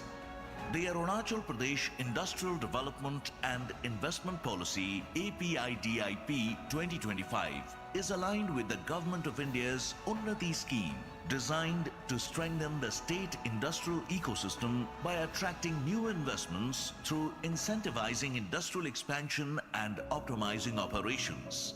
These policies aims to promote industrial growth by inviting potential investors to leverage the vast untapped resources of the state, covering incentives such as stamp duty reimbursement, capital interest subsidy, working capital interest subvention, transport and export promotion subsidy, state GST reimbursement, etc., along with special incentive packages. To highlight India's diverse heritage, we are coming up with a magnificent Ekta Mall at Holongi for the display and sale of One District, One Products, ODOP and GI tagged products of country and the state. We have a dedicated team for handholding of investors to guide them from date of application to setting up of industries. Process for disbursement of claims and subsidy have been streamlined through EODB portal and upcoming single window system. The state has multimodal connectivity through Doni Polo Airport and has direct flight to major cities like New Delhi and Kolkata. Apart from it, Dibrugarh Airport is only 150 kilometers, 2 hours from Niglok Industrial Estate, providing all-weather connectivity. There is also upcoming railway network near Niglok Industrial Growth Center in East Siang. With the upcoming tourism policy, film policy, handicrafts policy, schemes like Deen Dayal Upadhyaya Swavalamban Yojana offer a multi-sectoral approach to boost investment and facilitate ease of doing business. The state offers the most competitive electricity rates in the region, coupled with vast power potential and abundant natural resources, making it an ideal location for establishing industries.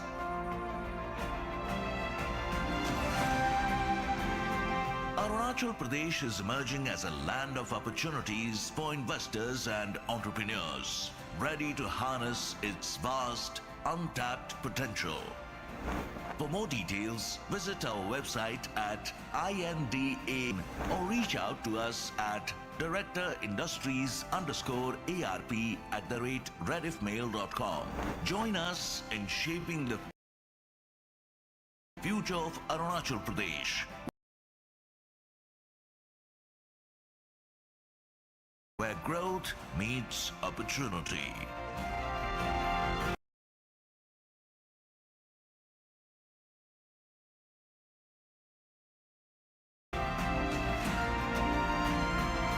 Industries, I'm delighted and thankful to, first of all, I'm very thankful to DONER and all the agencies working with DONER, Invest India, FICCI, EY, etc., who have brought all of us together for this, this conclave. And I'm also happy that we saw a huge number of interested investors for the Northeast. So the film, we tried to showcase almost everything that is there in Arunachal Pradesh. I thought I will just highlight a few more things, some points of attraction that would interest the investors. One is Unnati scheme is already there, which is the DPIIT scheme, which we are, with open arms, we are attracting investors from outside the state as well as inside the state. But to add to it or to complement it, we have brought out our Arunachal Pradesh Industrial Development and Industrial Policy 2025, which comes into effect from the 1st of April this year. And that is to dovetail with the Unnati scheme and others.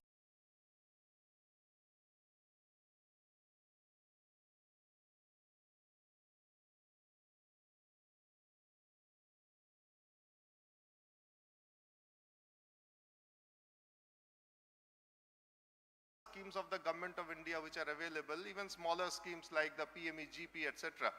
So we are offering reimbursement which goes up to 180% for large industries of their investment value. We have one of the competitive rates in Arunachal Pradesh when it comes to power, and added to that we are again giving a huge subsidy on power, which is 1 rupees per unit for mega industries and 2 rupees per unit for the smaller industries, so which is almost, you get the free power. We have VAT exemption, we have stamp duty and registration exemption for industrial units. We are also, in this new industrial policy that I'm talking about, APIDIP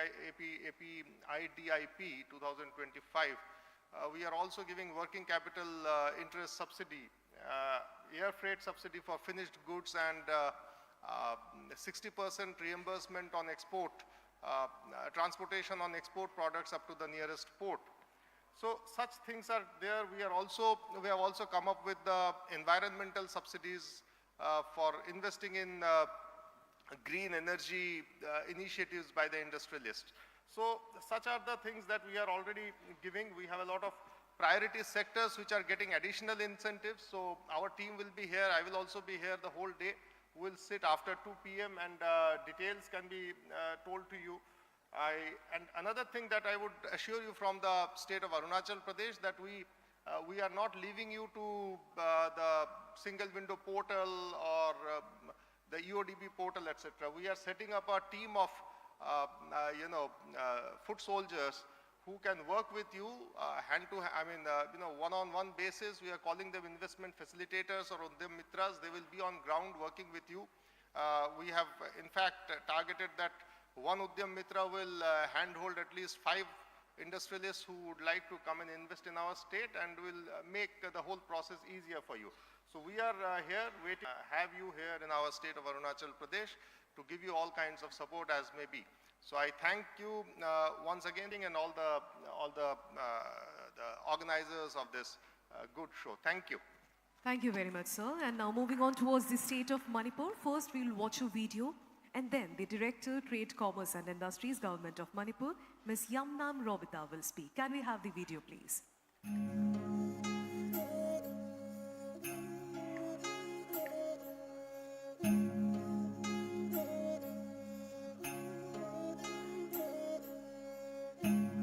Manipur is on the rise as a dynamic hub for trade and industry. With its strategic location connecting India with Southeast Asia, the state offers unparalleled opportunities for businesses. Infrastructure development, including industrial parks and enhanced connectivity, is transforming the business landscape. The government is driving growth through capital investment subsidies, interest subsidies on loans, and tax exemptions for new and expanding industries under the Industrial and Investment Promotion Policy of Manipur 2022 and Unnati Scheme of the Ministry of Commerce and Industry, Government of India. From skill development programs to financial support for startups and MSMEs, Manipur is empowering entrepreneurs. With its rich biodiversity, vibrant festivals and historical sites, Manipur is a paradise for ecotourism and cultural tourism.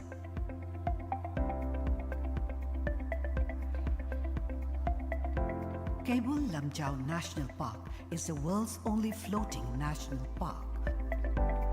At the heart of Imphal lies Ima Keitel, the world's largest market run entirely by women.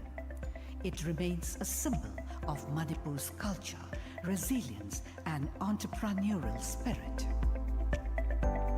Investing in Manipur's tourism and hospitality sector means unlocking the potential of one of the fastest growing markets in the region. Manipur is also a rising star in the IT sector. The government of Manipur is setting up an information technology special economic zone over 10.85 hectares of contiguous land at Mantipukri, Imphal.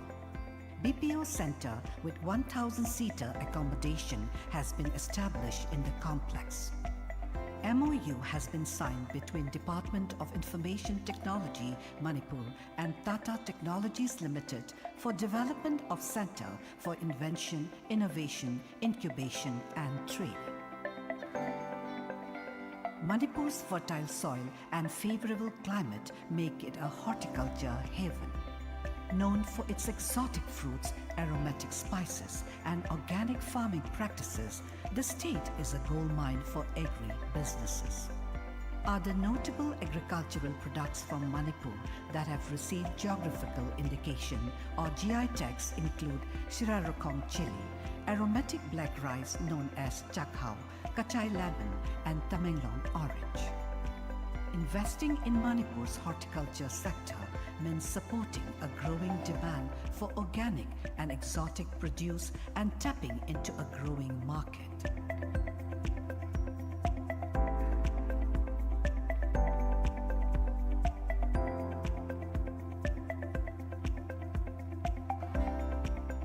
Considering India's Act East policy, the erstwhile kingdom of Manipur, with 2,000 years of unique history, will play a vital role as a gateway to Southeast Asia. India-Myanmar-Thailand Trilateral Highway, 1,360-kilometer long route, is a 4-lane highway under construction that will connect Moreh, India, with the rest of Southeast Asian countries. With the introduction of train services connecting Imphal to the rest of India, traveling to this beautiful state has never been easier. Manipur's Imphal International Airport is already well connected with daily flights to all major metros like Delhi, Mumbai, Kolkata and Bangalore. And soon it will become a full-fledged international airport, opening doors to Southeast Asia and beyond.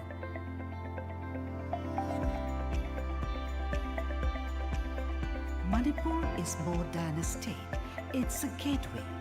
Manipur is now more lucrative than ever. The time to invest is now. Be part of a story that will shape the future of India and Southeast Asia.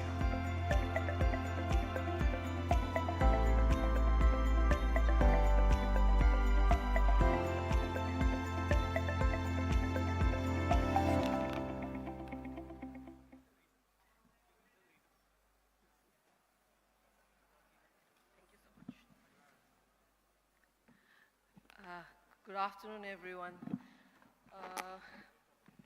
We just saw a presentation on my beautiful state, and I would like to welcome each and every one of the investors present out here to come and invest in our state. We are there to help you. We would like to give you opportunities in our state because I think it is one of the, we are the gateway to the Southeast Asia. Like our Trans-Asian Highway is coming up. We are a powerhouse in the sports, and sports is not so much reflected here, but I would request if anyone can come and invest in our sports, because we have produced world-class players like Mary Kom, Sarita Devi, and a lot of hockey players are there, football players are there. So it's like Kolkata is very near, like we have similar culture and even similar food habits. Like we eat a lot of fish in Manipur. I think Kolkata, even the Bengali people eat a lot of fish. So fish farming is also one of the main thing that can be invested out there. We have a lot of consumption of fishes also. And I think we have a lot of policies that are coming out which will be benefiting the investors.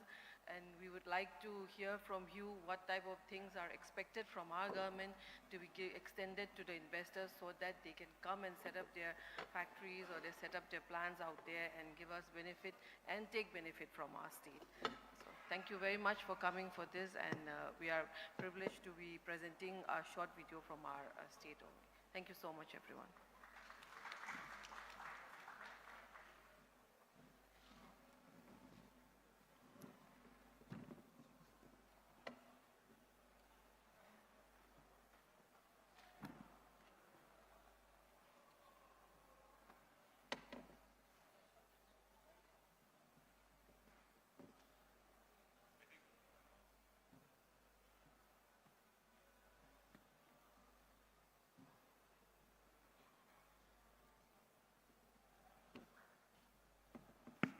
Thank you very much, ma'am. Now moving on towards the state of Meghalaya. Ladies and gentlemen, in a similar fashion, we will watch a video first and then Mr. B.D.R. Tiwari, Commissioner and Secretary, Government of Meghalaya, will give a brief presentation. Can we have the video, please? Welcome to Meghalaya, the abode of clouds, where each sunrise unveils a horizon of limitless investment opportunities. Renowned as the wettest state in India, its lush landscapes create a breathtaking symphony of nature. The natural beauty attracts visitors from around the world, making it the most searched tourist destination in 2024. Our vibrant festivals, including Cherry Blossom, Megong, and the Hills Festival, showcase music, art, and cuisine, drawing both locals and enthusiasts from afar. In 2023, we welcomed 1.5 million tourists, with projections to reach 2 million by 2028, offering investment opportunities in ecotourism and cultural tourism. With fertile soil and diverse climates, agriculture drives our economy. Known for abundant varieties of bamboo, high-quality GI tag Lakadong turmeric and Khasi mandarin, there are vast prospects in organic farming and food processing. Our cultural heritage shines through its textiles and handicrafts, producing 3 silk varieties, Eri, Muga, and Mulberry. There's potential for modern weaving centers and export-oriented production. The government has established the Invest Meghalaya Authority to assist investors in setting up their businesses and provide comprehensive support. Our new unified investment portal streamlines the application process, making it more accessible for entrepreneurs. The Meghalaya Industrial and Investment Promotion Policy 2024, which is aligned with the new Government of India scheme, Uttar Purv Transformative Industrialization Scheme 2024, introduces attractive incentives across 16 priority sectors promoting sustainable and green growth. Join us in Meghalaya, where nature meets innovation. Discover endless possibilities and be part of our growth story. Register now.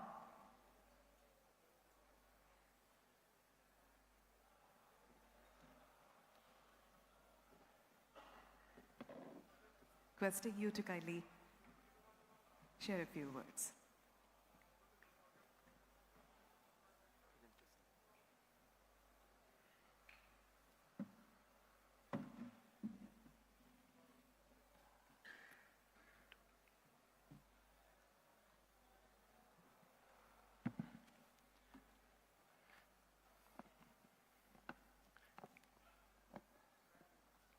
Namaskar, my friends on dais from different northeastern states, distinguished guests from Ministry of Donor and investors, especially from Kolkata and different part of the country. It gives me immense pleasure to present the state of Meghalaya, the abode of cloud with pristine natural beauty and a land of potential for the investors. Here in Kolkata, which is the gateway for most of our northeastern state, a metropolitan, and northeast is very much connected with Bengal, and we see most of our states are having our houses in Kolkata, state houses. Meghalaya also has two Meghalaya houses as well as the Trade Promotion Center to facilitate the investment in the state. So as we see that different initiative has been taken to promote investment in the entire region through the different policy measures as presented by the Honorable MOS sir from the donor ministry and the senior official, especially the Unnati scheme to bring a plethora of support through the Unnati scheme and different policy measures. Northeast is now the focus area, and present government is giving different policy supports and other incentive to promote investment, business activities, and to get this region more connected with the rest of country. And now, as we see the Meghalaya, it is very close to Guwahati, the main metropolitan city of northeastern area and the business hub, and a major part of the town also falls under the state of Meghalaya also. For the information of our investors, I would like to say. So Meghalaya is now, as you know, with three hills, Khasi, Garo, Jaintia, and three major tribes, and having the heaviest rainfall on the planet, on the Cherrapunji, Mausan Ram, and well-known facts. And the tourist destination like the Cherrapunji, Mausan Ram, the rainiest place at Dauki, known for cleanest river, Umngot, and the cleanest village in Asia, Mawlingnong, along with the city of Shillong. The state is known as Scotland of the East, and having with this beauty and exotic climate. So it is a prime tourist destination. And now our state is planning to be the $1 billion economy by 2028, and with 11.4% growth rate in GSDP projected for this year. So it's becoming an education hub in the Northeast, and Shillong with the IIM, National Law University, NIT, NEHU, and so many other institutions. So, and we have very youth state of 55% of the working population. So, and the focused development approach in respect to the IT and other sectors. So, and we are the part of the BBIN Bharat Bangladesh, BBIN 2 corridor connecting Bangladesh, Nepal, and Bhutan with India. So,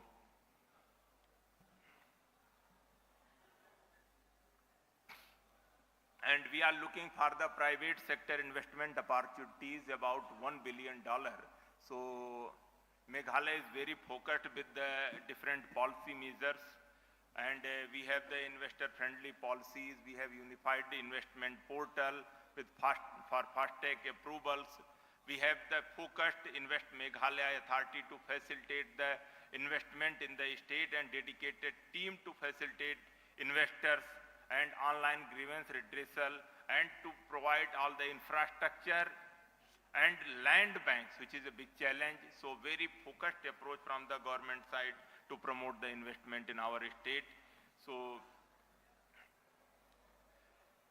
we are giving a lot of policy support, and as well as creating a good ecosystem for the strong startups and skill development, as well as the infrastructure development.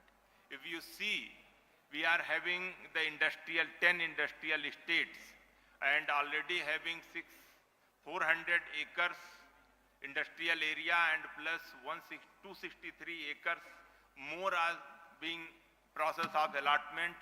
And if you see this EPIP, Barni Hart, and then extended EPIP and other areas very in proximity to the Guwahati metropolitan town, it gives the leverage for the better business promotion activities, as well as in the Shillong and Garo Hill industrial areas. So we are having the future-ready industrial parks. As I already talked about the land banks, so large land parcel, the connectivity is good, is leverage for the state of Meghalaya. So Meghalaya Investment Promotion Policy 2024, and it is very much aligned with the Unnati 2024, and additional incentives are also being provided under this policy for the capital investment incentive, interest subvention incentive, SGST reimbursement. Additionally, renewable energies and rainwater harvesting, transport and other facilities are also there. So Drala power, EPF and water audit are also being ensured. So customized package of incentive for investment of more than 100 crores. So additional benefits will be extended. So different 16 priority sectors like hospitality, tourism, biotechnology, education, healthcare, IT enabled services, food processing, power generation, and BPO, green startup and others, especially the music, film and entertainment, for which Shillong is very known. So these services are also as priority areas. So if we see as under this Unnati as well as MIIPP, if you come to invest around 1 crore rupees, for example, so total incentives extended under the both scheme will be 3.1 crore from the state side. So, and detail is being given here how much you can get in form of the capital investment subsidy, which is up to 50% of the capital investment under the Unnati scheme, then interest subvention subsidy up to 5% for the 7 years, GST reimbursement, etc. And as well as we have this state government side also our 100% net GST up to 150%. For 15 years, the state government is guaranteeing to reimburse. So there is a good opportunity to invest in Meghalaya. And as you see, if you come to invest around 5 crore rupees in the state, so the total incentive you will get worth 8.8 crore. So more than your investment, government is trying to give incentivize to promote the investment with the focused approach. So, and with these we are very much hopeful the investors will come forward and to invest in the state, as ample opportunities are there, and we assure through incentives and policy measures to have better return for each and every investment in the state. So turnover will be at least as you see 1.5 times of your investment if you come to invest. Similarly, there are the investment, if it is more than 10 crore, there are the additional incentives also, and total incentive may touch up to 30 crore. So like the food processing industry, investment 10 crore, investment in plant machinery up to 8.75 crore, and different incentives. Once in the next session we will elaborate in detail about each and every aspect, how the investment will be incentivized in through focused approach in the state of Meghalaya. So, but policies are very key and essential part for the clarity in respect to investment is concerned. Because any investor comes, they want the clarity in the policy at the state level. So several policy interventions with focused approach to promote investment and to create a investment friendly environment in the state has been taken up across all sectors. If you see, Meghalaya has come up with our power policy 2024, IT and IT enabled services policy 2024. We have very focused tourism policy 2023. It has come and very highly appreciated by Ministry of Tourism, Government of India. We have the focused startup policy, and we do lot of amendment to make it more investor friendly, and then telecom infrastructure policy, education policy, sports policy, procurement preference policy, organic farming policy. So different policy measures, these things have been ensured. So we have the unified investment portal to facilitate investors, and there are the we sync it with the Unnati. So different steps will also be elaborated how you can take benefit of this integrated portal. So we have ample opportunities if you see in the field of IT enabled services. Silang IT Park, phase 1 has already been fully functional and phase 2 is coming up. Tura IT Park is coming up. So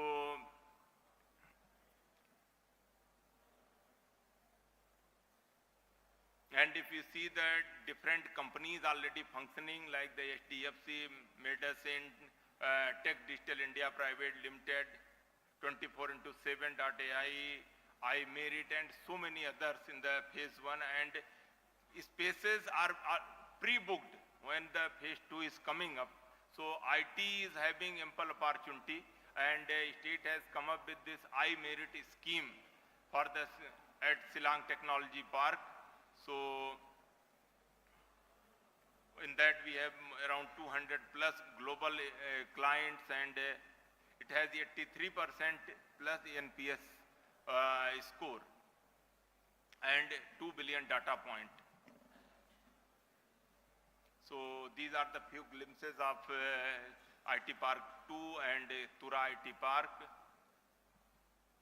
And tourism, as we already told, it is the main one of the greenfield area for the Meghalaya, and different groups in hospitality sector including Marriott Courtyard and Taj Vivanta, the local Polo Tower Group, Jiva Group, and so many others with the homestay scheme and small hotel schemes are coming up.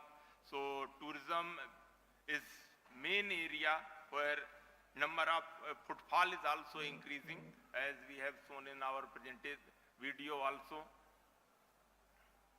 So we have 742 accommodation unit and 6,080 rooms inventory is there. So high value tourism is being developed, and in the different areas including Umiam Lake, Sohra and other places. Including the New Silang Township is coming up, and it is also being looked as a destination in Maukhanu area as a hub for the music and other tourism activities. Food processing is other sector, similarly with the other northeastern state, and as Meghalaya is the origin place of the oranges, mandarin and other fruits, as well as very high quality of pineapple, jackfruit and very exclusive Lakdang turmeric and so many other spices. So government is trying to support, including the honey and other medicinal herbs, etc. So we have developed and focused approach for the production clusters in the food processing sector, and a big jackfruit, which is very common in the West Bengal as well as in the entire northeast region. So 700 MT metric ton jackfruit unit, processing unit is coming up in the Gulpani Nakat, and it is one of the first of its own type. So we have the Garo Hill Agro Food Park and immense potential in the power sector, especially the hydroelectric power and the solar power. And investors can come up and invest in the small hydropower projects in the state. And bamboo is also a very focused sector, and huge potential is there in the state, like other northeastern state. And handloom and handicraft, especially the Eri silk, which is Ahimsa silk, and we in the Umden village, which is Eri village now, is well known for using the ethnic dyes, so very eco-friendly.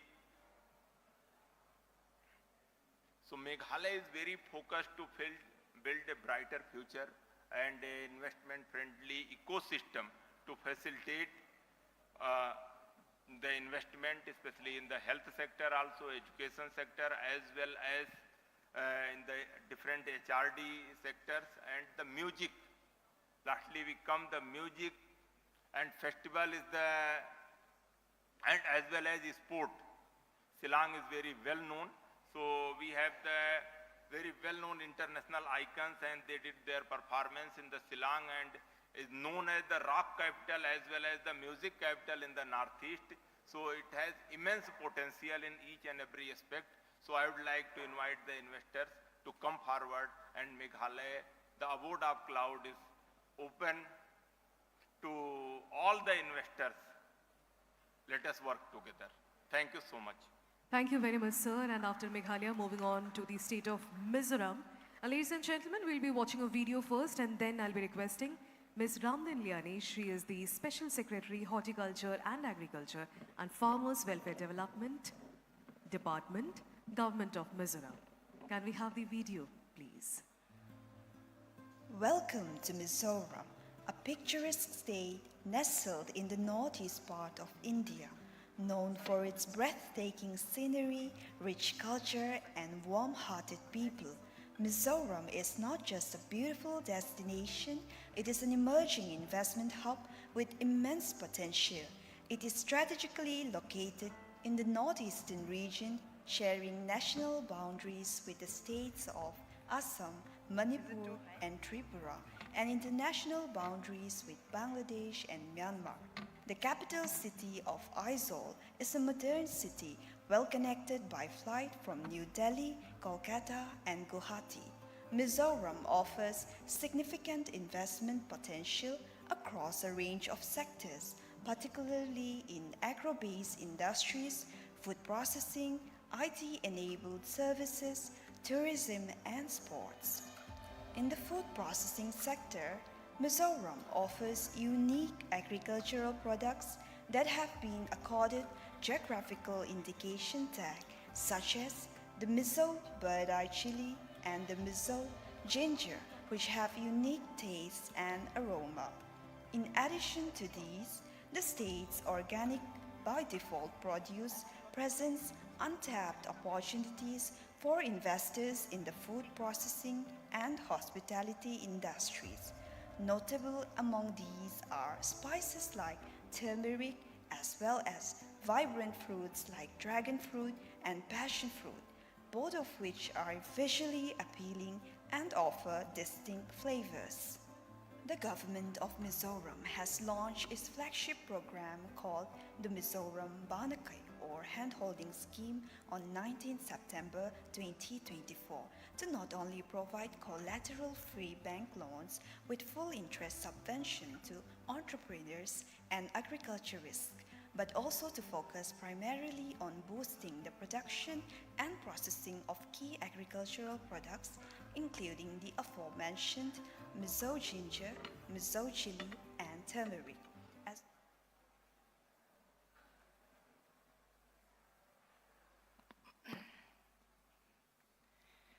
Esteemed dignitaries from the Ministry of DONER, distinguished investors and prospective partners and friends.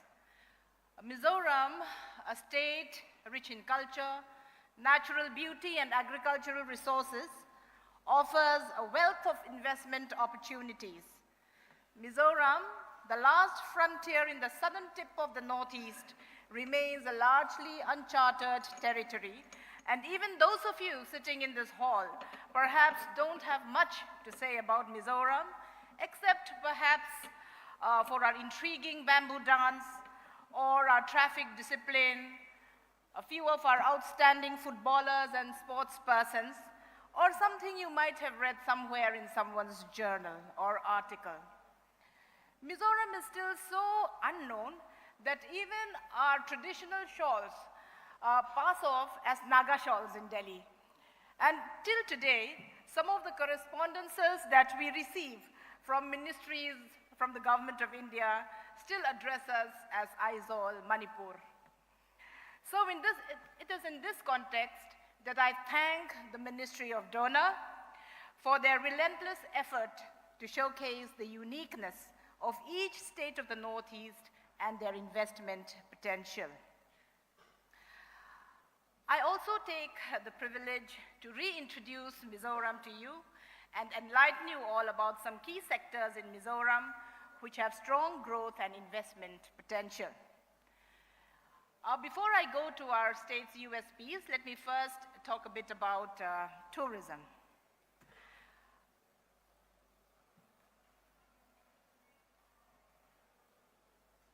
Now, as you might have heard, tourism is witnessing significant growth in Mizoram, which is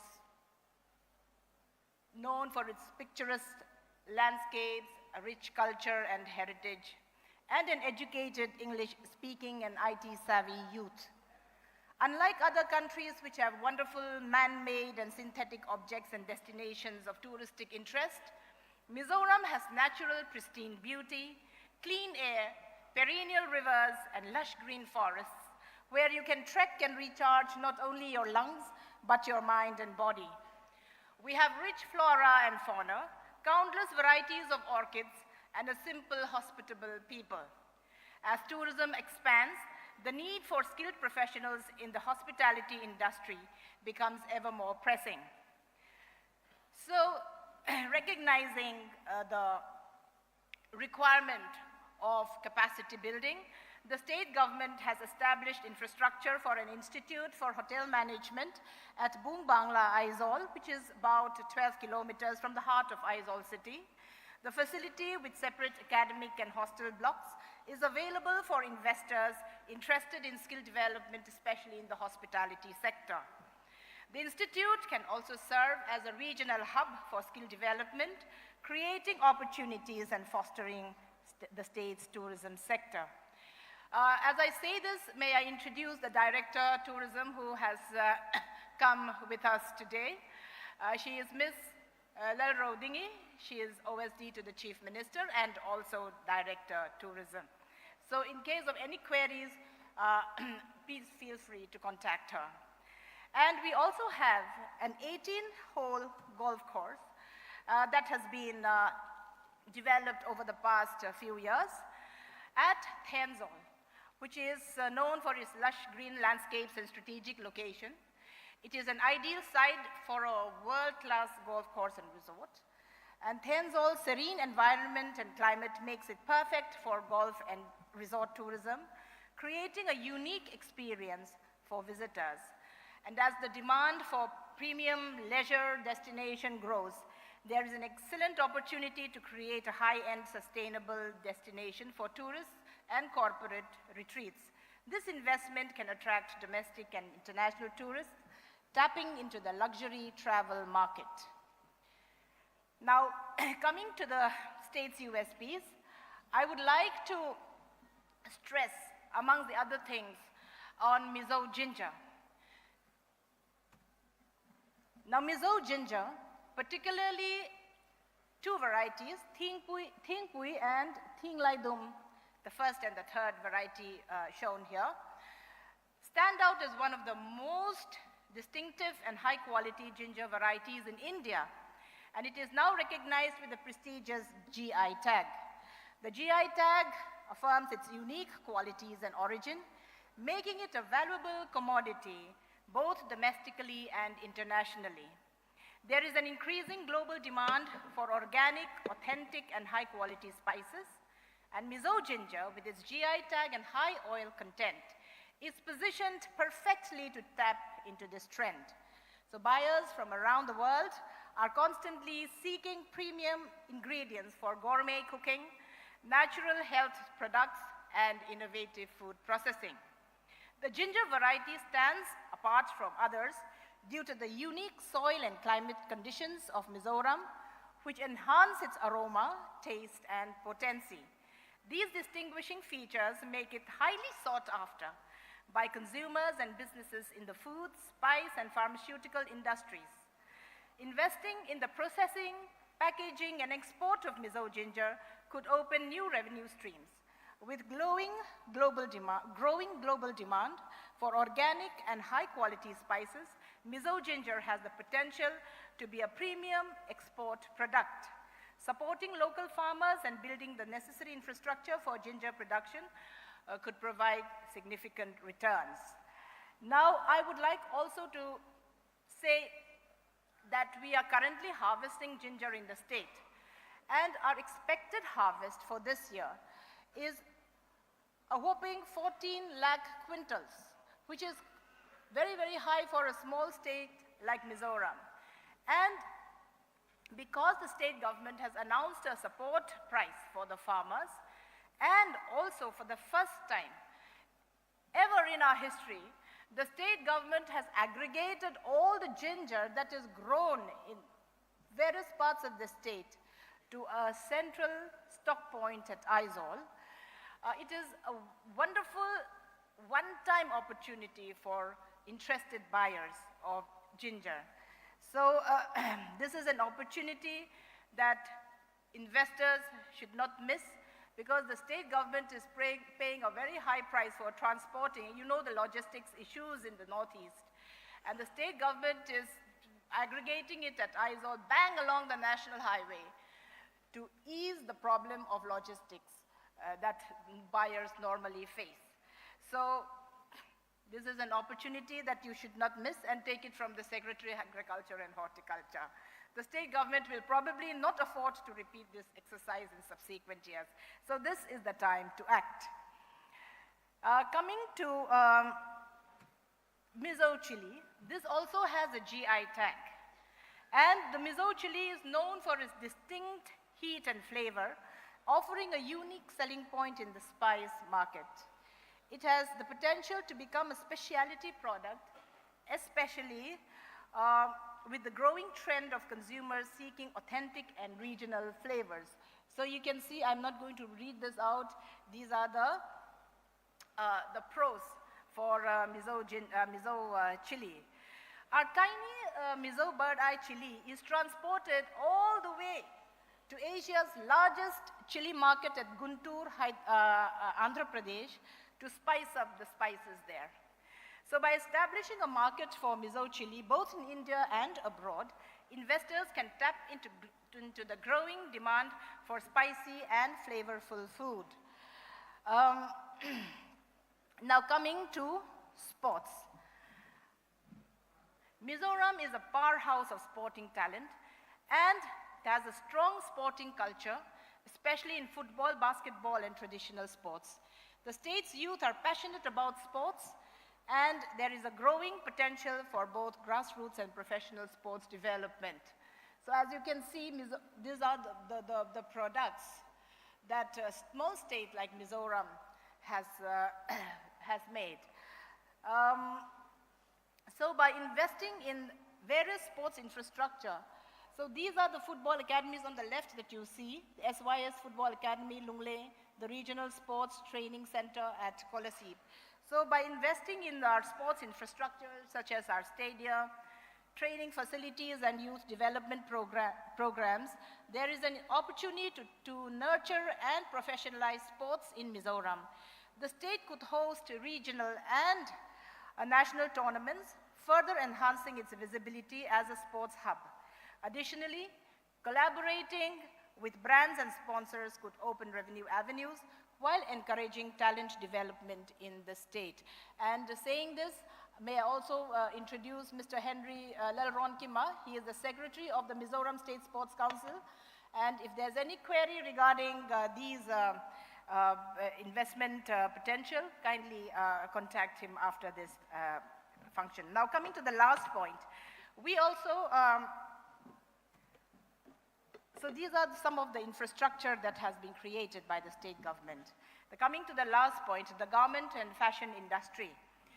This is largely untapped, but it has great potential. Mizos have a natural eye for fashion, combining colors and design. They have very nimble fingers.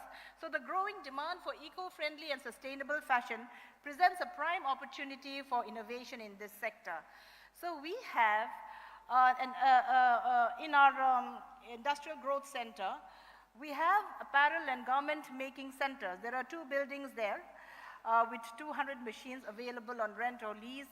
And these are also open to those interested in coming and setting up a manufacturing unit there.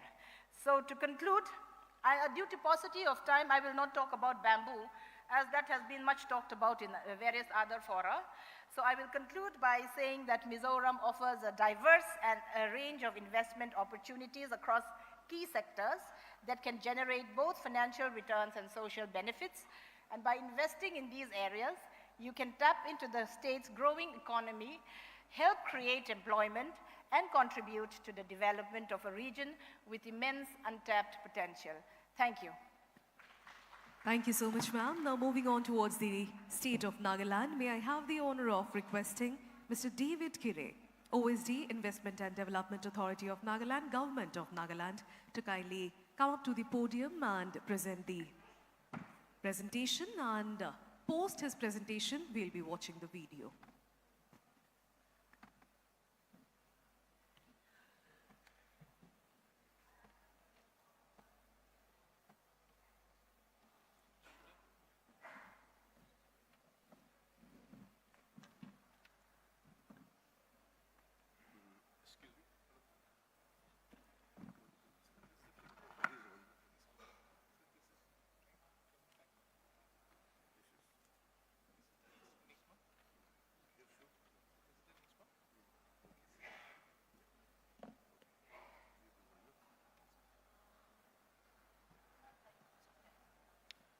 Good afternoon, everyone. I'll very quickly take you through Nagaland. So this is a snapshot of the state, small state with a small population, and advantage of having a small population is that almost everybody knows each other, makes working easier. So why should you come to Nagaland? We have a strong human resource capital, multimodal connectivity, untapped natural resources, and we have a very robust investment development authority which has been around for the last 6 years, working very closely with Invest India. And there is a lot of potential for pioneering industries, and also we have a population of 60% in the agri and horti sector. So connectivity is good. All the 4 major types of transportation is there: roads, rail,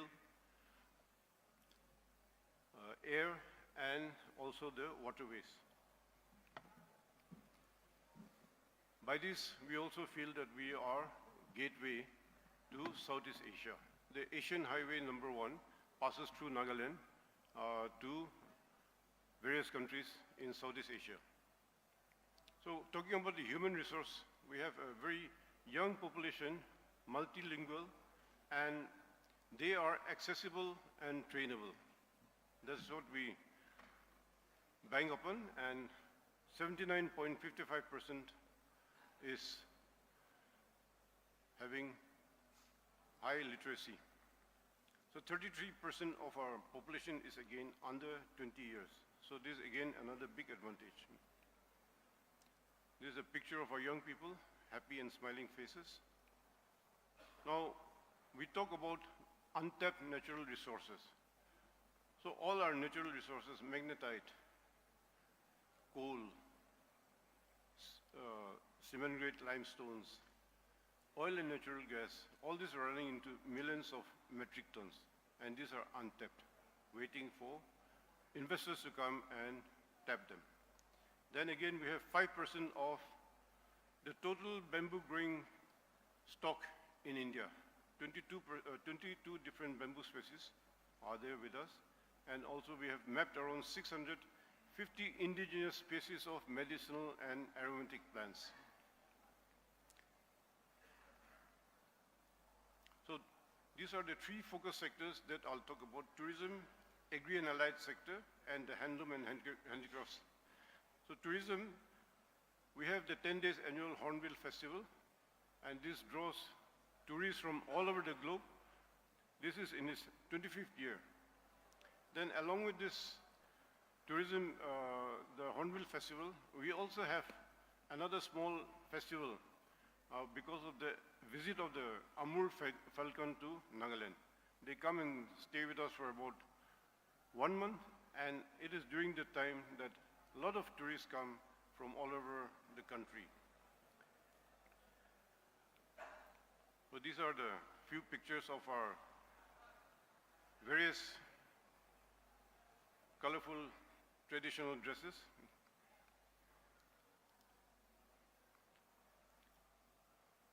And beautiful tourist places, most of them are uninhabited. Then the agri and allied sector, about 60% of our population is engaged in this agri and allied sector, and we have a lot of items that are GI tagged. One is the Naga King chili. This is the hottest chili in the world, and it has also got industrial use. The tree tomato and the Naga cucumber, they have found a niche in, especially in the metro cities. Then we also have a lot of different types of silk, mulberry, muga, eri, and oak tassar. The production is around 380 metric tons during the last year. And we also have natural fibers such as banana, pineapple, and bamboo. These are being actively promoted by the government. And we have huge potential for plantation-based industries, coffee, tea, bamboo, and rubber. Again, pictures of our rice cultivation and also tea gardens, and in the right-hand down corner, you'll find the Naga King chili. Then the third trust sector is in handloom and handicrafts. We have had a long tradition of production of handloom and handicrafts. So our Naga shawls, our scarves, our bags, our jackets, they are all unique. There is no two that is similar, and this makes them very unique in the whole world. And some of these products have already found their way into the international market, especially the Japanese market. You'll find them in stores like Miniso, Mumuso. There is a huge economic potential to partner with us, especially for marketing of these products. These are a few of the products that has found its way into the Japanese market. Then we also have these two sports, the emerging sectors, that is sports and the creative industry. Our people live a very hard life, and that has made them naturally athletic. With proper coaching and also infrastructure that is coming up, we are making inroads and also making a name in the national as well as in the international arena of sports. Recently, one of our sportsmen has won a bronze medal in the Paralympics held in Paris.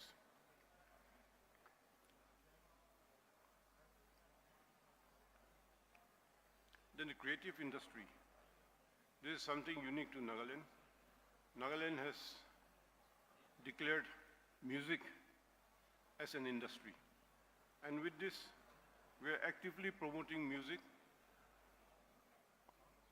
Our boys and girls have gone and participated in the World Choir Games, and for the last 2 consecutive years, they have won the gold medal.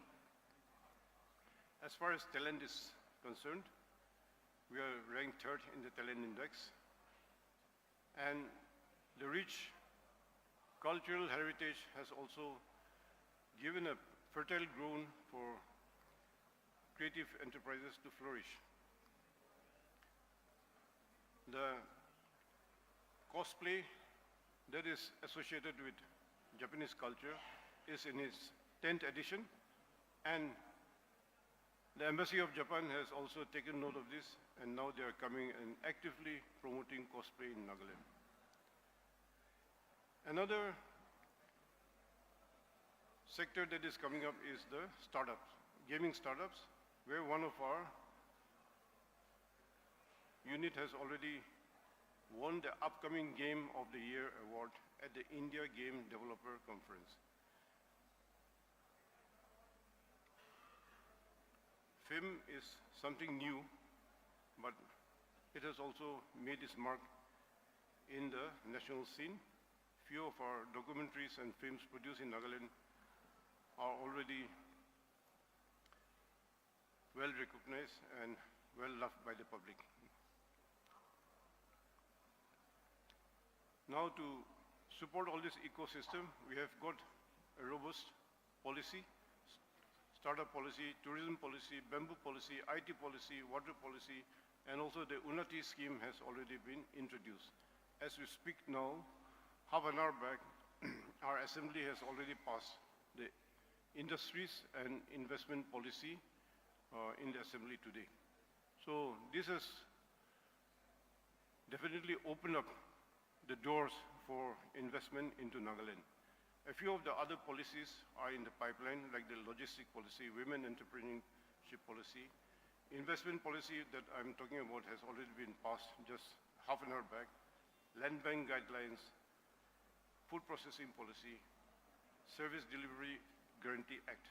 So these are the things that are there to support investors into our place. We have also got about 1,000 acres of land for investors to come in, and these are called the land banks. So the Unnati scheme has already been explained to you in detail. I'll not go into it. We have already adopted Unnati scheme, and investors have already started applying for it. We are there, the Investment and Development Authority of Nagaland, to help you to come invest in Nagaland and to grow with us. Thank you all for this time.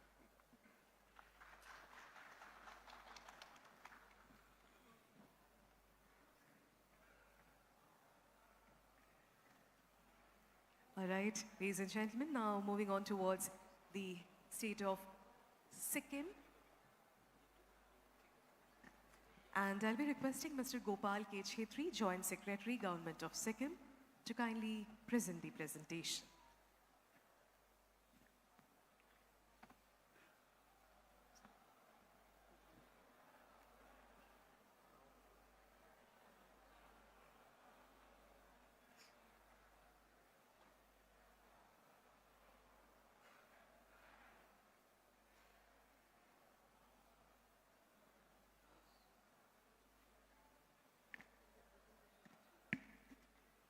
Can we play the video for Sikkim, please?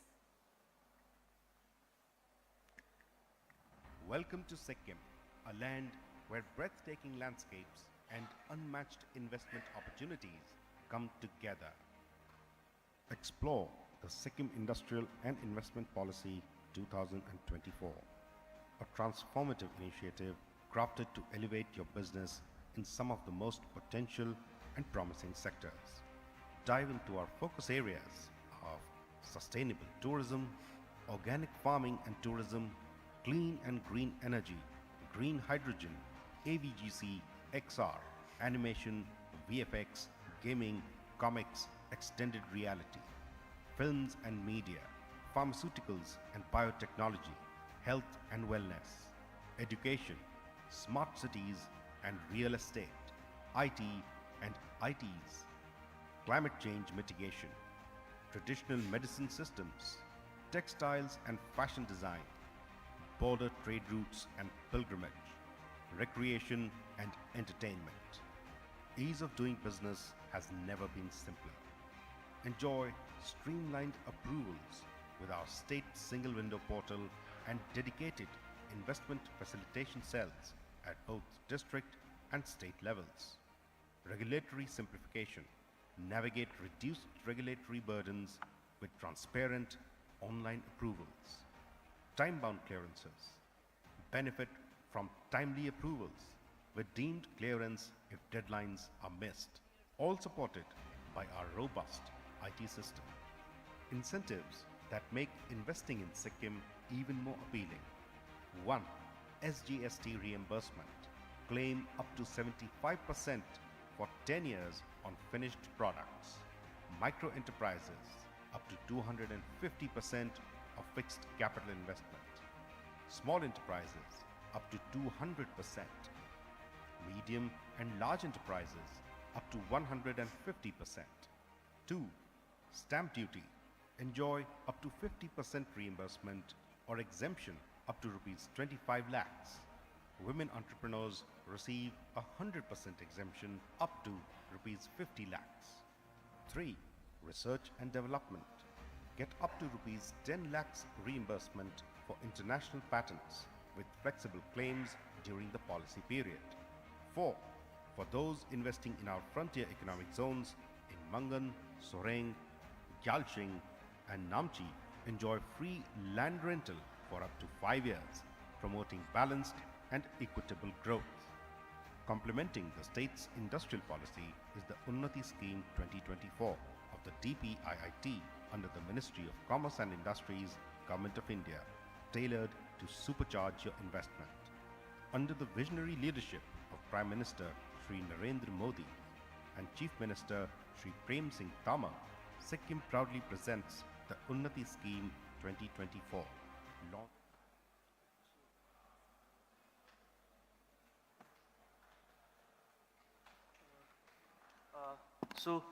Good afternoon, ladies and gentlemen, senior officers from all the northeastern states and representative of business houses. I'm here to present a few things about our state, Sikkim. So, as you have been through the videos, I'm skip the Unnati part because it has been already covered by the presentation and DPIT and all. So, as you all know, Sikkim is a small state, and the snapshots of Sikkim, the geographical area just 7,000 square kilometers, and it says border with three countries and population just 6 lakhs.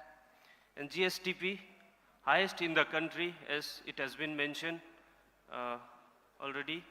And there are 6 districts, and the highest peak, Mount Kanchenjunga, lies in Sikkim. So it is also a biodiversity hotspot.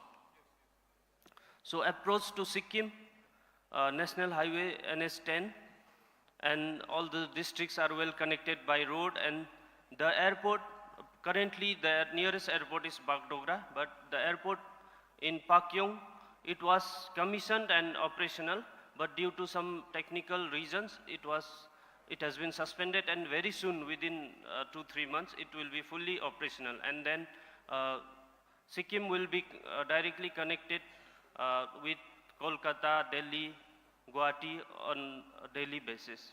And railway also, as mentioned, it will be completed by the end of 2025, this year. So we are hopeful that the connectivity issue will be sorted out very soon, and Sikkim will be well connected throughout the country. Next, regarding infrastructure, there are central universities, state universities, hospitals, and medical college, and there is also a land bank and industrial parks proposed. Coming to the policy and regulatory support for investment opportunities, we have Sikkim Industrial and Investment Policy 2022, and there is also single window clearance as a part of the EODV, and some sectoral policies like Sikkim Ecotourism Policy, Tourism Promotion Policy, IT, MSME, Startup, and Sikkim Film policies are there just to support and enable the investors. So some priority sectors of the state. Tourism And wellness, tourism, and hospitality sector is our sector where there is a huge potential. And similarly, agri, horti, and food processing also bears a good potential. And similarly, micro hydel project and pharmaceuticals. Already there are around 60 pharma companies operational in Sikkim with some MNCs. And some large-scale projects could be e-vehicle manufacturing, hydropower projects, food park, semiconductor and microchip manufacturing, film studio, AVGX, XR. And these are some other potential projects.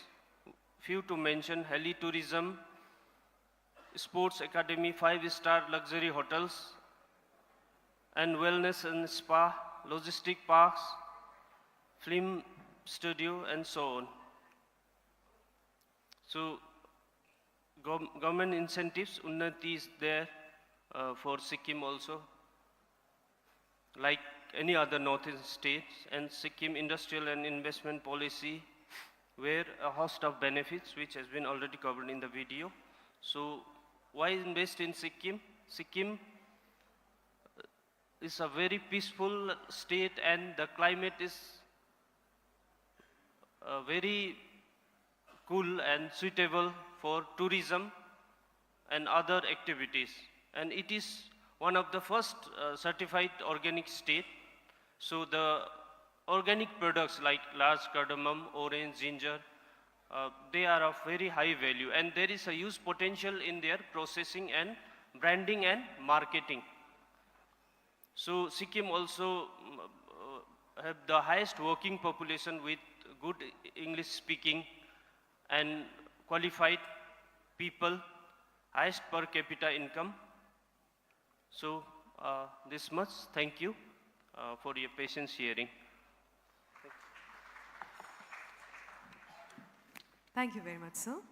Now moving on towards the state of Tripura. And now may I please call upon Mr. R. Arun Kumar, Director, Handloom, Handicrafts and Sericulture, Government of Tripura. Please, sir.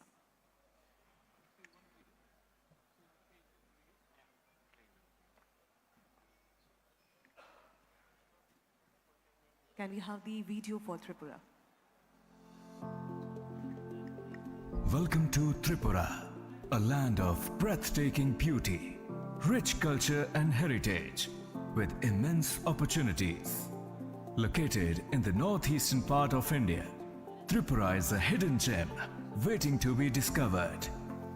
During the last few decades, the state has recorded impressive growth rate across diverse parameters and started transforming towards inclusive development with high GDP growth rates, per capita income and human development index. In recent years, a number of initiatives have been taken to infrastructure in the state. There is an end-to-end network of highways as well as broad-gauge railway connectivity extending up to Sabroom, just 75 kilometers away from Chittagong port of Bangladesh. The opening up of Chittagong and Mongla ports in Bangladesh has tendered Tripura as gateway to the Southeast Asia and beyond. The air connectivity has improved with modernization of the Agartala airport with direct flights to all major cities of the country. Signing of BBIN Motor Vehicle Agreement, SARC, and ASEAN initiatives has opened up new avenues for vehicular traffic, trade, and commerce in the region. The state wields abundant natural resources. Tripura is the second largest producer of natural rubber in the country, offering scope for setting up of rubber-based industries. The agroclimatic conditions in Tripura are favorable for farming a large variety of crops and fruits like pineapple, orange, jackfruit, lychee, cashew nuts, and spices. The other natural resources include bamboo, agar, tea, natural gas. There is immense potential for investments in these sectors. The service sector is equally vibrant and prospective. Good medical infrastructure has been created in the state with 3 medical colleges and private hospitals. The education sector is vibrant, with 3 universities and many technical colleges. Besides, to boost IT and ITES growth, the state government has set up 2 IT parks with all modern amenities. Agartala is home to India's 3rd international internet gateway, which provides high-speed internet services to Tripura. Tripura is an attractive tourist destination, a dream getaway in the lap of nature. Besides its bewitching flora and fauna, it also boasts of a rich cultural heritage. There are a number of historical Hindu and Buddhist sites. There is a clear focus on the development of tourist circuits involving ecotourism and cultural tourism. To promote industries, the state government has established industrial parks, providing all basic as well as advanced industrial infrastructures. The parks are being further upgraded to provide best-in-class facilities with assistance of Asian Development Bank. Government of Tripura has earned the distinction of being proactive, stable and transparent. The state has taken a number of policy initiatives to support industries. The central and state government offers a package of fiscal and non-fiscal incentives. The single window portal Swagat grants hassle-free licenses and permits in a time-bound manner. Tripura is also leading in reforms initiatives under of ease of doing business. Come, explore Tripura, unlock opportunities, unlock growth. Together with your vision and our commitment, the rise can be unparalleled. Come partner with us in Tripura's growth story. So, respected dignitaries in the dais, dignitaries of NEC, donor, MD, NEHSDC, ladies and gentlemen, so very good afternoon to all. So, I am R. Arun Kumar, I am basically a forest officer. So, I am here to present in brief what are the investment opportunities in Tripura. So, maybe a little bit long presentation, but I would like, because I have to show the state in a proper way. So, coming to Tripura, it's again one of the very small state, again a very clean and very pollution-free state with a lot of natural resources, very huge diversity of animals and trees, plant species. So, we have very investor-friendly options. We have the state nodal agency and very ease of doing business. We have single window clearances, unexplored opportunities, many are there. So, coming to the location, we are well connected by the airways, as well as with the road, as well as by the rail links. So, huge natural resources, as mentioned in the video, we have a huge chunk of forest, which has good amount of agar trees. So, the tree in which our state's capital, Agartala, was named. And we have a huge chunk of rubber plantations, as well as 21 variety of bamboos. So, they are also available there, and we have a good resource of natural gas also. So, coming to the manpower, it's one of the high literacy rate state, and we have very huge skilled manpower, and we have very young and growing workforce. So, considering the infrastructure, we have good social infrastructure as well as the industrial infrastructure. So, briefly, Tripura in a glance, it's again one of the very small state, it's just 10,000 square kilometer. So, we have around 856 international border with Bangladesh. So, the 2011 census states that our population is roughly around 36 lakhs, and our GSDP is around 640 billion in the year 2022-23, and the per capita income is around 1.5 lakh. And forest cover, it's again one of the very highly forest cover and well managed by the state government itself. We have around 60% of the forest cover. And coming to the growth rate, it's around 8.80 in the year 22-23, and we have 26% of arable land, what we call as the cultivable land in Tripura. So all the departments are well coordinatedly and integratedly. We are working together under an efficient leadership to achieve all our objectives. So, coming to the infrastructure, we have around 856 kilometers of national highways declared in Tripura. Agartala-Akora Road, even in the inauguration session it was mentioned, the rail link has been completed and inaugurated too. And we have direct flights daily to Delhi, Bangalore and Hyderabad, Kolkata and Guwahati, and even many talks are going on for new connectivity too. And we have very good internet connectivity in both urban and rural areas. And very well means in the India-Bangladesh border and inland waterway connectivity in the southern Tripura, it has been also been constructed. So coming to the infrastructure, industrial infrastructure, we have around 20 industrial estates, including three sector-specific zones and 1 SEZ. And we have a good amount of natural gas reserves, which is around 80 billion cubic meter we are having, and out of it, around 39 is approved reserve. And at present, there are around 30 exploration production blocks. And coming to the logistic facilities, we have our good warehouses, cold storage units, food testing laboratories, and common effluent treatment plants. And 1 Bojanagar Industrial Park, which is a very good and big industrial park, and has been rated as a challenger in the industrial park rating system. So we have our estates, all the 8 districts we have all over there. This is just a typical, just a picture which showing what and where we do have. So we have good infrastructure with some good and world-class amenities, and connectivity is getting better, and we are moving into the 4 lines connecting from north to Agartala as well as South Tripura to Agartala. So these are the major players who are in the industrial sector. So our priority sectors are 6. So first is the rubber. So Tripura is as said earlier, is the 2nd largest rubber producing state, and we do have 1 existing rubber park now, and 1 which has been recently declared. So coming to bamboo, as mentioned in the video, so we do have around 21 species of bamboo, out of it 19 are indigenous. We have a bamboo park exclusive in Bojanagar, and 1 integrated bamboo park in the ADB Asian Development Bank scheme is proposed there. So as again set up, we have good IT facilities, the 3rd international internet getaway, and agar. So it is one of our prime, and it's a pride also for Tripura. So we have around 5 million matured agar trees. It's the largest in India, and we do have an Tripura agarwood policy. And coming to the food processing, we have a lot of fruits, and as well as they have been used especially for the food processing industry, like pineapple, the queen variety, jackfruit, lime, lemon, so on. So that are there. And tourism is again, we have cultural tourism, ecological tourism, ecotourism, as well as spiritual tourism also. So we have many things that will be slowly I'll be coming in the coming slides. So we have various state policies you can go through. We have the data available. So this all promotes well for the investment business. So sector-wise, I'll just go through. The first and foremost is the tourism sector. So we have, as I mentioned to you, we have ecological tourism, we have spiritual tourism, as well as we have the ecotourism too. So these are the major sites what we have. So as mentioned that, one of our prime thing is the Tripura Sundari temple, so which is at Matabari, which is at Udaipur, the South Tripura.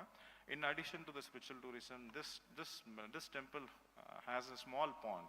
So that pond was a particular turtle which is extinct in the wild. That means it's not found anywhere in the world, which we call it as the black soft-shell turtle, Insura nigricans.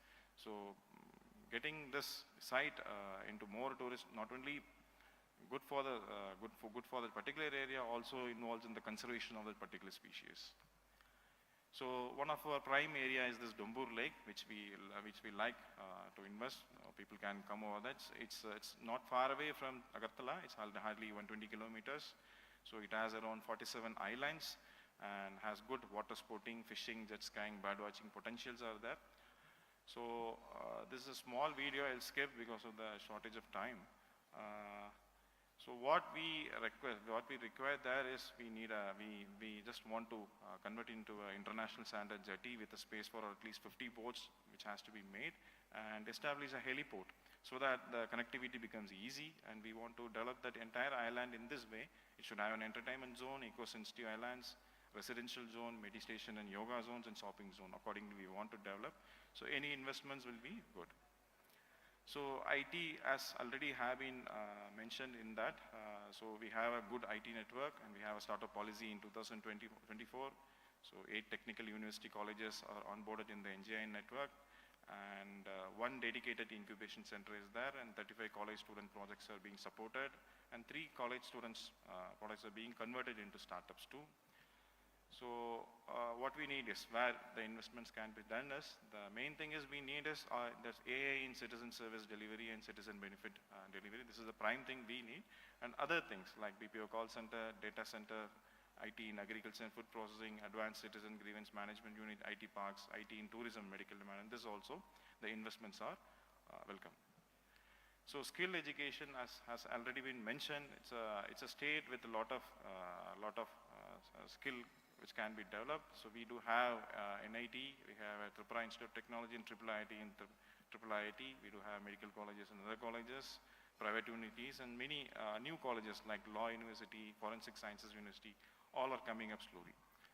So what we need is a center of excellence in rubber and oil sector, because this forms one of the major natural resource which is available in the state. So investment opportunities, especially in the R&D sector, so that this can be converted into much more useful form. So again, Tripura is home for 19 tribes. So we have 19 different languages also. So we want, again, establishing a linguistic center in this field which can promote tourism as well as conserve those languages. So again, university, I'm just skipping, and coming to the health sector. So this is again a very prime sector. So this is in brief about Tripura, what is the present scenario of Tripura. So you can see that our doctor to patient ratio is 1:3448. We want to convert it into 1:1000. So coming to the main thing is the daily influx of patients from Bangladesh. So this is a potential site for a medical tourism. So they fly through Tripura and they go to the three major cities, Chennai, Bangalore, as well as Hyderabad for the medical avenues. So if a kind of a good hospital, multi-specialty hospital can be built and can be invested in Tripura, so it can be tapped well at this point of time. So these are the facilities we have. Four of them are government infrastructures and one ILS hospital, which is the private entity. So what we need is, the main focus is on multi-specialty hospital, and other things we may need is, we may need a paramedical college, nursing college, an eye hospital, medical college, and again an Ayurvedic medical college. This are also invited. If somebody can invest, it will be great. So we have already selected some sites also, just to showcase where the sites are being selected for the multi-specialty hospital is shown here. Food processing sector, again mentioned earlier, Tripura is home to the Queen pineapple, again it's GI tagged, and we have Q pineapple, jackfruit. So investments are invited, especially on products especially on canning, as well as preserving those and further marketing it. And one more additional thing is, in addition to that, Tripura is the largest producer of mulberry silk in the entire northeast. So we do have a large mulberry plantation in Tripura. So recently we had visits to Vietnam and Thailand. There we saw there's a potential, there's a good market of mulberry tea, as well as mulberry which has been mixed have been marketed. So this is also a good opportunity. Again, the mulberry fruit, it has been converted into a juice and also been marketed to the Western countries. So it's also a potential market. So we are going to explore it, and if anyone is interested, it will be good. So these are the potential things. And the third one, the tissue culture lab. See, tissue culture is very important, because in order to go for a good crop, or in order to have a good plantation, you need a genotypically stronger plants or the stronger saplings. So it is not that. So like many industries are there in the southern India. So such kind of investments, if it can be made in Tripura, it will be helpful to the state, as well as the investment will be of a highly profitable origin. Agar, as very shortly I'll tell, it's 83% of the total agar trees are in India. So we have state policies, and we have good R&D also. It's a very, very high domestic market, as well as a very good international market. Tripura means the agar is the costliest tree in the world. I don't know many know or not. It is rated as the highest, even costlier than sandalwood. So if properly established, traded, then it may be a good venture. So what we need is people, if somebody needs to buy mature agar trees, that can be done. And inoculum producing it. Agar is it's a kind of a perfume which is made from an oil. So that oil is made when the tree has been inoculated or infested by a particular fungi. So that inoculum has to be made, and very few industries are only there, or few labs are only there. They work on that inoculum. If some inoculum production units can come up also, it will be good. Value-added development, value-added products like perfumes, deodorants, agarbatti, all will do good. And distillation units. So distillation, we have to improve our R&D as well as the production so that it can come up very well. So bamboo, Melody told that we have a huge stock of bamboo, 12.41 million metric ton of bamboo is available, and which we are using it only 60,000 metric ton. And we have a state policy, and it's very, for the ease of doing business, it's very easy to move bamboo in Tripura. It's a single window clearance is there. The transit pass is easy. It's all online. So no further, this will be there. And what we need is, what is coming is bamboo park can be invested, and Kumarghat Industrial Estate is coming, and one industrial integrated bamboo park in Unakuti is also coming. In that, investments can be made, especially on the raw material, on the finished products, that will be good. Rubber, I already mentioned, just to tell what we need, investable products is modern smoke houses. In order to dry the rubber sheets, we need modern smoke houses, we need good processing centers. Rubber wood, we have very matured, because our rubber plantations were first made in 1980s, now they are all matured. So now we have to convert, because otherwise all will increase the carbon. If you just burn it out, everything will increase the carbon in the atmosphere. So that can be converted into a good furniture, what Kerala is doing. Already there is a state-run furniture unit is there, it's a big industry is there, but one is not sufficient. We need a good capacity one which can convert, when we fill this rubber at the age of 35, all can be converted into better products. So handloom and handicrafts, my portfolio, I'm director of this.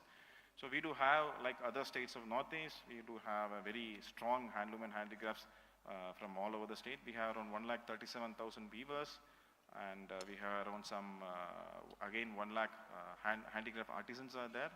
So just I'll go to the potential where we need the investment.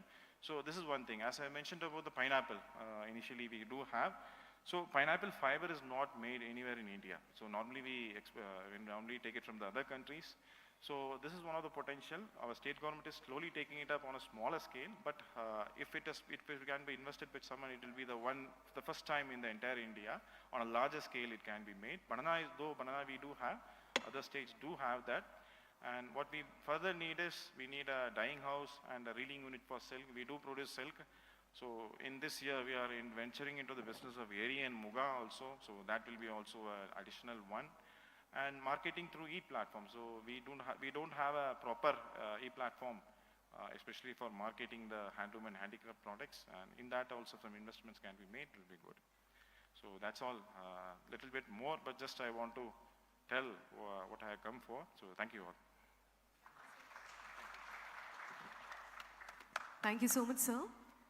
And I'd like to give special thanks to all our state representatives. And now, ladies and gentlemen, we will all break for lunch and reconvene at 2:45 at the adjacent hall, not at this hall, at the adjacent hall for the B2G meetings. And lunch for our state government officials is being served at the pre-function area. Repeating again, lunch for our state government officials is being served at the pre-function area.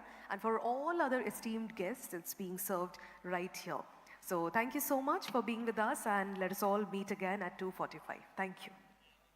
Thanks to our dignitaries on the stage.